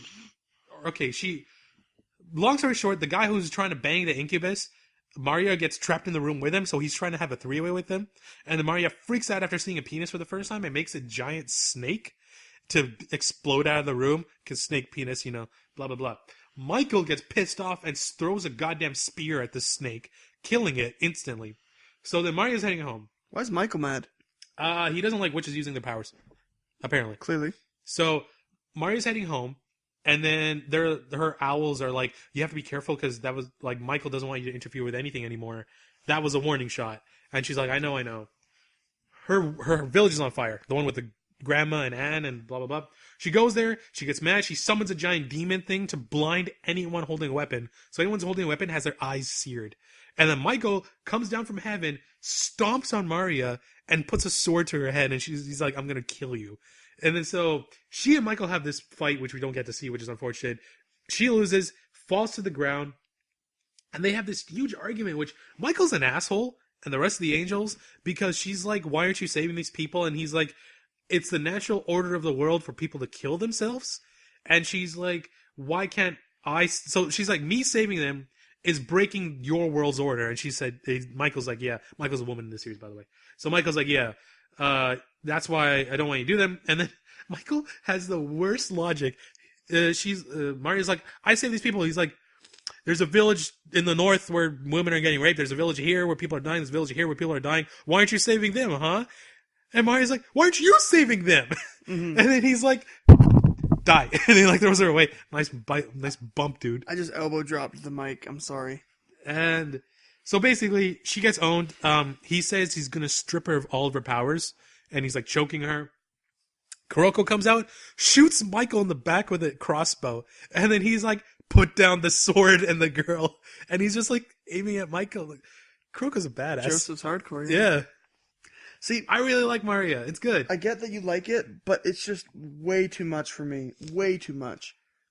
Your maiden heart can't handle it. Well, no, it just goes against everything that I say that I'm not going to watch. And it blows past the threshold that I've given anime at this point. It's done less than, Are you kidding me? No Game No Life. Wow, look at that. Look at that waveform. That's a long. Do you really? No Game No Life did full nudity. I skipped those parts, though. Like, I had to ask you about those parts. If I was to skip every sexual reference in Maria, I would have to go all the way to the end. You said that, what's his name, Sora? He said, Sora was like, no nipples means it's family-friendly fan service. You're like, you're right, I can watch this. Oh, you mean the battle scene in space? That was weird, though. That was like they were in a full bodysuit. But it's not the fact that I'm seeing things, it's what they're talking about. It's what it implied. The whole universe is just like baked with like sexuality, which... Well, I mean, that's what our world is. I understand that's what... We live in that world. Yeah, but I don't have to watch it, and if I'm not really interested in the story... In the story of Earth? No, in the story of Maria. I'm not really interested in it that much. I like it a lot. So... Like it more than... I didn't even watch it, so I'm not going to give it 3 episodes. So you can continue covering it by yourself. You're probably going to have to do that for Yoru and Yatterman then. Mm-hmm. Most likely. Remember when we said we weren't going to do solo recaps anymore? Hey, this is extreme. I'm not going to watch Maria. Plus, you talking about it is enough for me, I guess. You always say that. Okay, so something new that we picked up because it got rid of his edginess for Spencer. And, I mean, let's be honest here. The edginess of this is nothing compared to Maria. Nothing at all. So... It was pretty more overt. fan service, please. Episode 0 was overt, though. Saekano. It was intense. Episodes 1 and 2, an air-written prologue and a girlfriend with a race flag. Okay, so an air-written prologue isn't worth talking about much. There's not much that happens. Basically, he's trying to pitch his game to Spencer and Utaha. We're not calling her Spencer, are we? What are we calling her? What's her other name? Ariri or whatever? Ariri? Yeah. I like Spencer better. We're calling her Spencer? Let's call her Spencer. Spencer it is. So, how does she have 3 names anyway? Whatever. She's English. Anyway. She has a middle name. Japanese people don't have middle names. It's true. It's true. Right? So they all, they reject him because his writing is absolute garbage. Blah, blah, blah. Oh, yeah, he met Kato on the hill, and she's like his inspiration for the whole VN. Anyway, his writing is terrible. He's actually a really bad game designer. He doesn't know what he wants to do. So they're like, yeah, blah, blah, blah, we're not going to do this. And he's like, meet me in the AV room after school. He's going to go there. Then he finds out that Kato was the girl, and the Kato's the girl who's been with him for 2 entire years, and he's never noticed her before. So then he like freaks out, and that's the end of the first episode. The main thing to take out the first episode is that both girls have some sort of, I won't say dark, but dramatical past with him. And that will be uncovered later. So it's something to keep in mind because both of them are like, it's too late for you to ask me for this. Why are you doing this now? Blah, blah, blah. Second episode, he goes on a date that's not a date with Kato. I really like Kato. She's super cute. And he just berates her. Mm-hmm. he berates the hell out of her. But she takes it like a normal person. Not really normal, like she doesn't get offended or anything, but she's just like, like so... Damn it! Man, this mic... She's so relaxed. If you don't react to them hitting the mic, I can edit it. But when you say things like that, I can't edit it very well. Sorry. Jeez, man. So in A Girlfriend Without a Raised Flag, pretty much what it's saying is that Kato, the main heroine of his game that he wants to make, is completely oblivious to anything that would revolve around a classic moe main character. She just doesn't know. She's a normal girl. She has enough friends that she's okay, has no desire to get any more. She does pretty much the same thing every day, doesn't spend too much time at school, but spends enough time to be, engaged, goes home, does nothing. Even when asked what she was doing, I'm not really doing anything today. Okay, you're boring, but... I like her. I like her a lot. I like that... What's her main character's name? Tomoya? I like that slowly and slowly he's going to start falling in love with her. And her boringness... She's so much cuter with short hair than with long hair. Yeah, I agree. It makes me sad that her hair is going to get longer, but whatever, I'll deal with it. He forced her to play a VN. 2 VNs. They spent all day together in a freaking room playing 2 VNs, one of which he completely spoiled for her from beginning to end. And this poor girl's like, I would have enjoyed it a lot if someone wasn't around and like, that's what I felt. You know what I felt? Me? Yeah. I felt exactly like this girl when we were playing Final Fantasy X, okay? And it was a great story, and it would have been emotional. And Roger's like, how do you feel about this moment? How do you feel about this moment? And later on, this is going to happen, but wait, it's going to be amazing. But he spoiled everything for me from beginning to end. And then I'm sitting there not wanting to play and super bored. And Roger's like, why aren't you excited about the game, man? This is such a very sad part. Don't you feel this? I'm like, yeah, I probably would have felt it if it wasn't spoiled for me all the way along through. And Georgie's like, yeah, I felt for this girl, man. When I was watching this, I looked at Tomoya and I said, I know what you're doing is wrong, but I completely understand why you're doing it. You're so excited about what you get so excited about the game that you can't help but try to share it. Yeah. And I spoil it like that. I can't help it.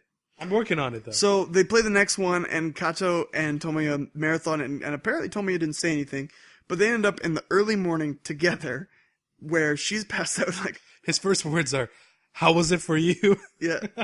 Yeah, pretty much. And she's like, I don't want to talk about it. I'm too tired. This is annoying. Can you leave it alone? And he's like, you have to make a decision that like may change the rest of your life. Like, how do you feel? And then she joins his circle. Only so she can sleep. Yeah.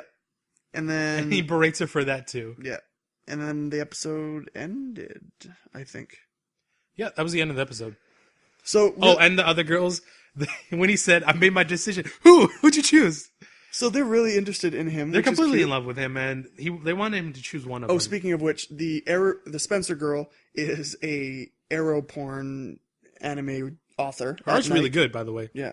And the Utaha girl is a best-selling author of a light novel. So they're both otakus by night.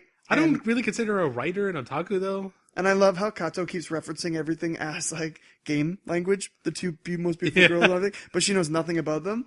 And Tomoya's popular, too. Yeah. Somehow. His reactions are really funny. I like this episode. He reminds me a lot of Keima, just not as cool, which is why I really like him. And I won't drop this series if it does a little bit of fan service. It's just, episode 0 was so fan servicey. Dude, episode 1's name was fan service. The episode was called Fan Service. Or Zero, sorry. Oh, really? Yeah. Okay. It was so fan servicey that I couldn't help it. And I believed that Maria would move forward from that, but it didn't at all. Good. It got worse. Like, I mean, they have succubuses and incubuses. Those are demons of sexuality. I'm not even going to... I mean, the incubuses have a wang, so it's kind of limited to now what he he can does. do. He will. I guess she'll make him one. So I'm not... You're going to have to tell me about that. I'm more interested in the fun world of Yatterman than Maria. Who do you think he would... Between the Spencer and Utaha, who do you think he's best with? I would go for Utaha. That's what I think so, too. Spencer's kind of... I'm a fan of women with stuff. What? Like, not just flat board people. Oh, I was thinking more personality-wise. They Why aren't clash you too just much. the saint? Hey, I like Soons more than I like whatever Utaha is. So, personally, I really like Spencer. So we're going to go back, just quickly recap on the dropped series that we do we that? had. Absolute Duo did not pick up, will never pick up again. Are you watching Unlimited Fafnir still? Why are you recapping these? You don't even watch these. I watch these. Are you watching Unlimited Fafnir? I'm watching all of these. How are Except they for doing? military. Well, I was going to cover them, and then you stole my thunder. Oh, you are covering Yeah. them? Okay, go I ahead. was going to just give a small overview. Okay, God. Remember the guy who ruined my transition? My beautiful transition? Beautiful. It was subpar. It was nice, man. Ooh. Fucking good luck. We still have to do Crepe Corner. Let's do Crepe Corner. What about the anime that you know so well? We'll do that after. Oh, this guy. Crepe Corner, yo. I guess I should, like, fill this dead space with something. Like my sweet voice. And this guy? Jeez. Listen, I made it in 5 minutes. You could at least expand, reposition on the screen. Blame Windows. That's not my fault. This is so lazy. I told you. I spent 5 minutes on the program. Okay. Would you rather give up movies and TV forever and have a limit of 5 different anime shows per... Oh, or have a limit of 5 different anime shows per season? I give it movies and TV forever. Easy. I don't even watch movies and TV. I don't watch TV. I watch movies on occasion. I mean, I'd be really sad about the Avenger movies and the Marvel movies that come out. Oh, yeah. But oh. No, but I'd rather have anime. Yeah, me too. Any day of the week. Seeing as we cover like 15 per season. A much harder question would be, would I give up video games for anime? And that's, oh boy. Oh boy. That'd be difficult. That'd be very difficult. Those are Wait. main 2 pastimes. No, it says or 5 anime shows per year. Yeah, but 5 is not enough for me. I need more. It's per year, not season. So it'd be like, we would have covered like Aldnoah, Chaika, Kuroko, Log, and we get one more. And that's all we would watch in 2015. Tokyo Ghoul? Tokyo Ghoul, that's it. That'd be all we would watch. That's There'd be no Lie. There'd be no Death Parade. There'd be no Ace. There'd be no Baby Ace. Steps. No, baby steps. We wouldn't get any of Then that. I wouldn't get to play like... But they didn't say video games, so we don't have to worry about it. Fill the dead space, dang it. Oh, sorry. One time when I was a kid, I found a Okay, frog. would you rather fight 100 duck-sized horses or a horse-sized duck? I'd take on the horse-sized duck. I feel like since ducks can only fight with their beaks and their pecks, it'd be much easier to fight than Their a bunch pecks? of horses. Oh, shut up.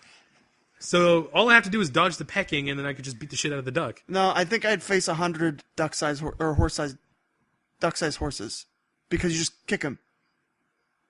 How big is a duck? About this big? This big. Yeah, but horses bite. That's a lot of things biting at you. A lot of things kicking you too. Just put on some soccer cleats and boot away. That's what I'd do. I just take on the one. It's easier to fight one final boss than a bunch of mini I don't think so. grunts. It's more interesting. It doesn't matter. Next, A horse. That duck could bite your head off come at me, bro. and fly away. How Ducks don't annoying! fly. What? Everyone, do you hear what he said? That's all I have to say. Ducks don't fly. They like float. Ducks can't legit fly, can they? Can they? Answer me. They can. I'm gonna Google this. Go ahead, I got man. it. You fill the dead space with your wonderful Google search. Ducks can't fly. I don't think they can. Can ducks fly? Look, it's a legit search It is too. a legit search, is it? Yeah. Well, of course, ducks can fly. Okay. No, wait. There. Wikipedia says. Okay, duckling. Sorry. You mean babies? Yeah. Okay, Damn it. Okay, the next question. Shit, I didn't think about the flight. Oh, least favorite class in college. and why?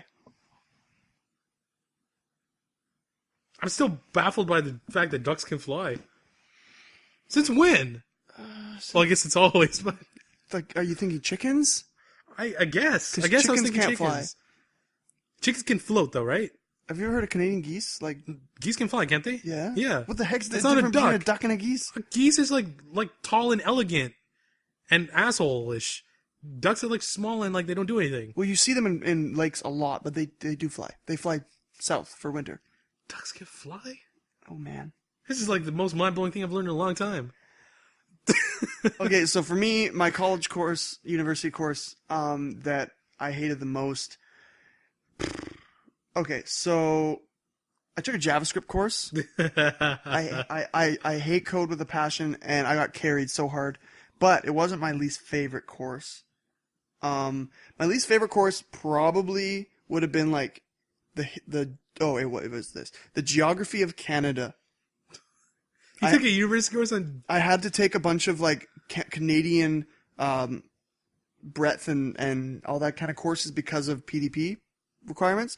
So I took a history course of Canada, but this geography class was the absolute worst. Geography is so boring. I'm sorry if you're a geography major. I'm sorry. Like, you have to learn about rocks and like what like deposits are in certain areas. I thought that's geology. And what like resources, because its resources come from different places. You have to learn about random towns that no one cares about, population limits. It's just boring.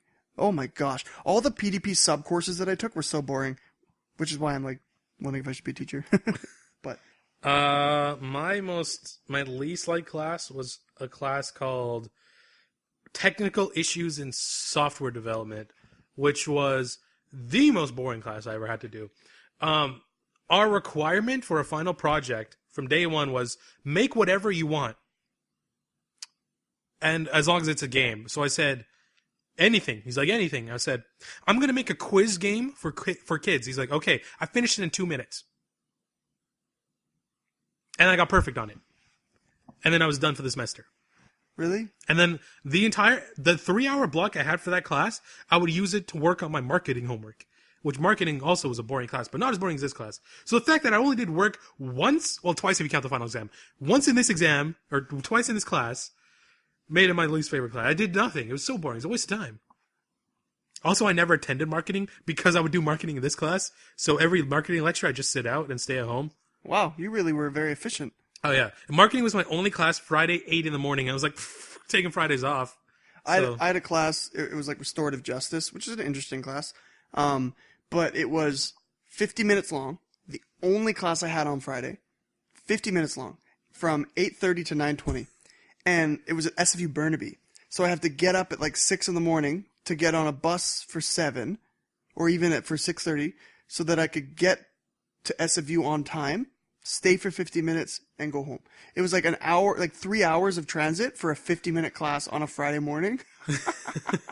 Did not go. What class is that again? Restorative justice. Yeah. Did they put the lecture notes online? No. Oh. They did for marketing, but he was smart. He would take like sentences and omit them. And like you would have to write them in if you came to his lecture. He's like, it's motivation for people to show up. Eventually, he sent him an email out saying, only 10 people showed up to lecture this morning. I'm very disappointed. And then my class, we laughed. We just laughed at it because nobody in our class showed up. The only students who showed up were actual marketing students. The computing students didn't care. And we just stayed at home. I had a class back in university that was 3 hours, a 3-hour lecture. It's a long freaking lecture, man. Yeah, I had one of those. So 3 hours, but that's it. And there was like a 150-minute side tutorial thing that you had to go to show. That was the inventions class I was talking about. Boring as knobs. This guy was so boring. Got to the point where 3 people, like I was one of the 3 people who showed up to lecture once, and he freaking raged. Like, the 3 hours was consisting of how disappointed he was in the class that wasn't there. And I'm like, why am I here listening to this when I did okay? So frustrating. That's so then funny. he started putting quizzes that was worth 30% of your grade. Oh my god. Like, he readjusted the grade so that you had to come to lecture. He was so pissy. It was so annoying. There was we had to take a business class every semester for a rounded degree. because like the marketing class, we very much do not go to the business lectures, and we just go to the labs because the work is really easy to figure out. It's not hard at all. He got so mad, he hand-mailed letters to students who would not show up to lecture and said, if you miss one more class, you're dropping out. You're dropped. We took the letters and we framed them in our classroom. And then we're like, if you ever want to know how much of an asshole he is, look at this picture. That's so... Like, why do they care so much? He hand-mailed a freaking letter. Okay, listen, I know there's respect and there's, like, all this jazz professionalism, but look, who paid to be there? Exactly. We did. Motherfucker, I paid hundreds of dollars for this class. Hundreds. If I don't want to show up for your stupid lecture, hundreds. and then show up for the Each lab of my instead, SFU I'll class do that. was like $500. Yeah, each. exactly. It's the same thing here. Yeah. If I'm gonna... I spent the money already. You got paid. If I'm tired and I feel like marathoning One Piece in the back of the classroom for the entire semester, I'm not going to do that because I paid $500 to have this free time. Yeah. I mean, like, come on. I'm not a morning person. I don't do mornings. And I have 2 8 a.m. classes this semester. And I dedicate the first hour of those morning classes to Reddit. Mm-hmm. And that's how I wake up. Oh, yeah. I just want to say to everyone, just realized, I was in a Smash tournament recently. And my younger brother did amazing again. This was a Vancouver-wide, like, actually, lower mainland, didn't really matter, and it was an EXP bar, which is a really cool bar. It's a nice bar, yeah. It's like dedicated to video games, and the entertainment is not NHL or hockey or anything. It's actually like, it's not sports on the TV, but video games on the TV. But they do this one thing which I don't like, where they have one TV, it's a really big one, that all it does is play trailers for games that are really, really old. They have, yes, what they did was they had about 10 TVs along the wall.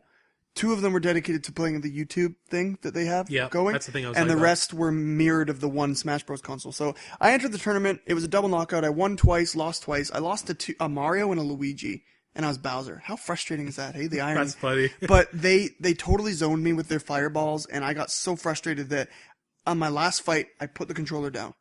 I was at 250%. You don't get to 250% unless the guy is on the other side of the stage spamming fireballs the whole time, stopping everything that you're able to do. Sounds like Ray. So annoying.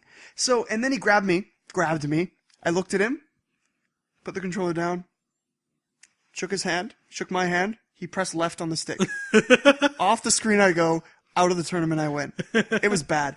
Levi made top 4 out of 72 people. That's ridiculous. He did really well, and he was crowd favorite. Was he? Like, every time he came on stage, because he's Kirby, no one really plays Kirby, but he has the power ability. He took the power of the Samus, and he would use it against them, right? And everyone was like, kill him with his own gun! Kill the scrub! And the guy who's playing Samus was like crying, because he's doing well in the tournament, but Levi just dominated. Samus is also Levi's main, so he knows. Yeah, but Levi dominated the crowd favorite.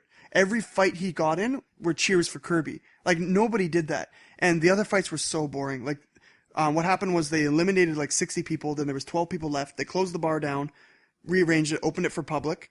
Then me and my friends, the rest of the finalists, I wasn't the final, but Levi was, came in and we played 8-player Smash on the TVs while we were eating food there, waiting for the tournament to start. I won a couple. Felt pretty good, but it's 8-player Smash. Then the final started, it was 1v1s. And some of the matches were so boring. Like, I don't even know how these people got to the finals. Anyways, it should have been me. So anyways, Levi wrecked by Yoshi. Just, the top 3 were gods. Unreal. One of them had taken a round off of Mewtwo King, one of the best, like, top 5 King. Smash Bros. Players of all. Never heard of him. These people were unreal. This Pikachu, who was, like, number 2 in the tournament, he wrecked the Samus that Levi fought. 3-stocked him, took 0%. Oh, damn. We watched this. Perfected him? Perfected him. We watched this game with our jaws dropped. Like, we all looked and we went, I never want to play Smash Brothers again. Like, what he did, I could not describe to you. And he was playing with a Wiimote and nunchuck. What? Wiimote and nunchuck. And I walked up to him and I said, so, like, do you use a Wiimote and nunchuck so you can, like, handicap yourself so you can play at my level? And he looked at me, deadpan, you know, geeky, kind of whatever, and said, no, at all times, I have all fingers on all the buttons. And I went, because he has A, B, jump, shield, and move. Oh, he's right. All times. And he's like, the millisecond difference, man. And I'm like, millisecond. So I went back to the group of losers that we were talking and wondering and went, explained it. They went, and I'm like, we cannot use Wiimote nunchucks just for that reason. We cannot give him the glory. But the guy who won used GameCube controller, so. Oh, he didn't. Yeah. Pikachu didn't win. I think so. I What the don't winner think is? so. Peach. Oh yes. Yeah, so there's a Peach. The finals was Yoshi, Pikachu, and Peach. That makes me so happy. And Kirby. So. Makes me happy that my main wins. But it was an amazing tournament, so much fun. I want to get better, but I got to pick somebody else. Like Bowser's way too heavy. Makes me want to play Peach now. The cool thing was they allowed you to flip characters all throughout the tournament, Yeah. but you just had to be you, right? In fighting games, they usually let you do that. In the Willow video tournament, they didn't let you do that. You just picked your Oh, character. really? So I might flip between Bowser and Bowser Jr. now, Junior. because Bowser Jr. did really well and beat Levi in the tournament. And that's not the reason I'm picking him. He's also quick, fast, and has a lot of ranged options in comparison to Bowser, who just needs to run up in your face. So I might choose Bowser based on if I'm facing a melee opponent, and then I might choose Bowser Jr. if I'm fighting a ranged opponent. So, because they said that the XP bar is doing a bi-monthly tournament, which is cool. So they'll do this every other month, and then every other month, like the other one, they're doing an amiibo tournament. And they said it was freaking hilarious because it was like a bunch of soccer dads cheering on their kids. So you have your amiibos in the tournament, all 72 amiibos, and they heard things like, "You suck! Why'd you do that? I trained you better than that! No, don't do that now! Do this here!" And it was pretty funny, right? Your amiibo. I don't know. I thought it'd be pretty fun to just pop your amiibo on the gamepad and That play. sounds like fun since Widowmaker's the monster. Yeah. But my amiibo isn't out yet. Like, I'll get Bowser or whatever. So, actually, I'd be really scared to let my Bowser fight. Ugh. Anyways, so that's Smash Bros. A little bit of hint there. I don't think we're going to ask another question. But Okay, someone type on my harem. So, you scroll too far, man. Okay, so this will be quick. Absolute Duo ended up picking itself back up. It's now it's in the top 3 of harem. It's significantly better. Story's really interesting. Thor and Julie are actually really interesting. Both are living for the sole purpose of revenge, which I always like. So looking forward to that. Teacher that you hate, killed off. She died? She got wrecked and then sent to jail. So she's gone. Unlimited Fafnir, continuing down the road of Infinite Stratos. It has 1 episode left to not be garbage, and I'm hoping it picks up. Episode 1 was okay. Episode 2 bored the hell out of me, and I have a good feeling of. I'm pretty sure I know where episode 3 is going to go, and it's not going to go anywhere good. We'll see. Kantai Collection, Kan Cold. Not a harem series, but I want to talk about it anyway. Shit Got Real 3rd episode. Something died, or a person died, or a ship died. Still boring. I'm not going to watch it anymore. Drop? Yeah, it's dropped. World Break. Somehow, surprisingly, it fixed its action problems. So, it's good. Excuse me. Main character showed some more of his OP-ness, yada, yada, yada. He showed what? His OP-ness. Oh. Main character took out his wang. They fixed the issue I had with the CGI fighting. I can't remember if they improved the CGI or if they used a hand-drawn monster this time. But regardless, it was a lot better. Characters are good, blah, blah, blah. God, I always mess up the name of the series. The New Testament, The Testament of Sister New Devil. Oh my God, it's this, I've said it again, I've said it once, I'll say it again. It's ridiculous good. If you like harem, please watch it. It's so good. I love the opening. The opening is so, how do I describe this? Okay, the opening is a really good mix of artsy and fan service, and I really like that. And it didn't do it reminds me so much of a Kame ga Kill's first opening, where they're like drawing their weapons and they have the music going on. They do the same thing here, except they're all naked when they're drawing their weapons, but whatever. You can't really compete with what High School DxD did though, but whatever. Anyway, so to recap, Unlimited Fafnir, not good. Absolute Duo, significantly better than what happened. World Break is improved. Sister New Devil, fantastic. God damn it, I love the series. That's all. Do you have anything to add? Do you have anything? You just ruined everything. So, it's okay. So, I was trying to merge Raj's categories into his categories and my categories into mine, and then my notes app crashed. And I think I lost all of Maria's characters and all that stuff. But you know them. Oh, well. I know Maria, and I know Kuroko, and I know Kaga. Exactly. You don't even know their names. Starting next week, I will be covering Yatterman myself. Maybe. If Raj doesn't like episode 3. I am not watching Maria anymore. I'm going to continue it. I don't know if I'll keep covering it, though. Just so people know. Why don't you guys tell us? Would you like me to keep covering Maria since Spencer has dropped it? If yes, then I'll do it. Otherwise, I'll still watch it, but we just won't talk about it. And I'm sorry, but I'm not going to give you that option for Yatterman. I think it's a good series. So, and okay, fine. You are so fine. If you guys, that's well, actually. I haven't dropped it yet. Okay, if Raj drops Yatterman, okay, next week we'll give you the option as well that if you don't want me talking about something by myself, if you don't think it's worth covering, then I won't cover it. I'll still be watching it, just like Shirobako, which I'm still watching. You still watching that? Yeah. All right. So, anyways, I'll make it fair. It's best if we talk about things together, so it's not like that one season we had. Oh my gosh, God, there's so much loneliness. That was brutal, like Kawaii Complex, and it was bad. Anyways, because I forget stuff, and then you don't forget stuff. So also the thing is, whenever we have like long stretches where just one of us talks, we end up zoning out, and then I don't want to be rude, so I don't go on my phone. But in my head, I'm totally on my phone. I know what you mean. What were you saying? Okay, so I think we're close to ending. Wow, yeah. we're almost 2 hours. One last thing. The North American LCS spring splits begins this Saturday. Good luck to Cloud9. Please go ahead and stomp TSM like the trash they are, and prove that you are the best in the world once again. But TSM is my team. On my fantasy league. Are they your team though? Yeah, I picked Team Solo Mid. That's what they are, right? Well, I picked Team Liquid because Cloud9 was taking. So funny, we did a fantasy draft for LCS, and Spencer somehow not knowing anything about the pro players got one of the scariest teams.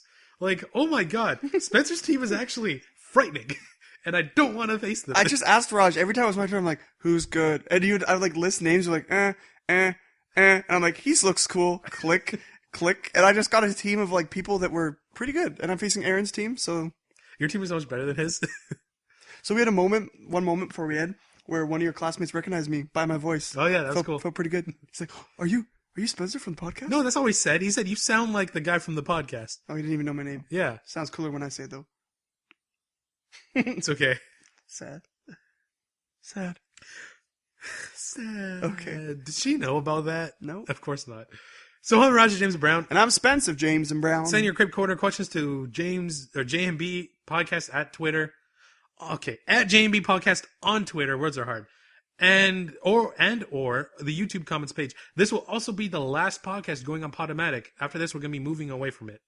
Unfortunately, we have no space and no desire to spend money. More money than we already been spending. Yep. So those of you listening on iTunes and Podomatic... it'll still be on iTunes, but the link might be different. We'll see. We'll see what other website we can go to that isn't on Podomatic. But if you are on Podomatic, please pay attention because we may go to another podcast website. We will because we need another free trial. And iTunes, just stick with iTunes. Honestly, I think there's a podcast... Isn't there an iTunes app for podcasts on most operating systems, or is it just Apple? Just Apple. Other ones have third-party. Maybe we should look for a Google option. Might be good. There's third-party ones. I have all the podcast apps on Windows Phone show the iTunes podcasts. Okay. So we'll be on iTunes. We just got to find out how to store it online to get it on iTunes. Yep. We will not let you be lost, so please pay attention on the podcast to where you should go next. We're not going to fully move to only YouTube or anything like that. We want to keep ourselves mobile. Exactly. People like listening to podcasts. I like listening to podcasts. Saves data. It saves...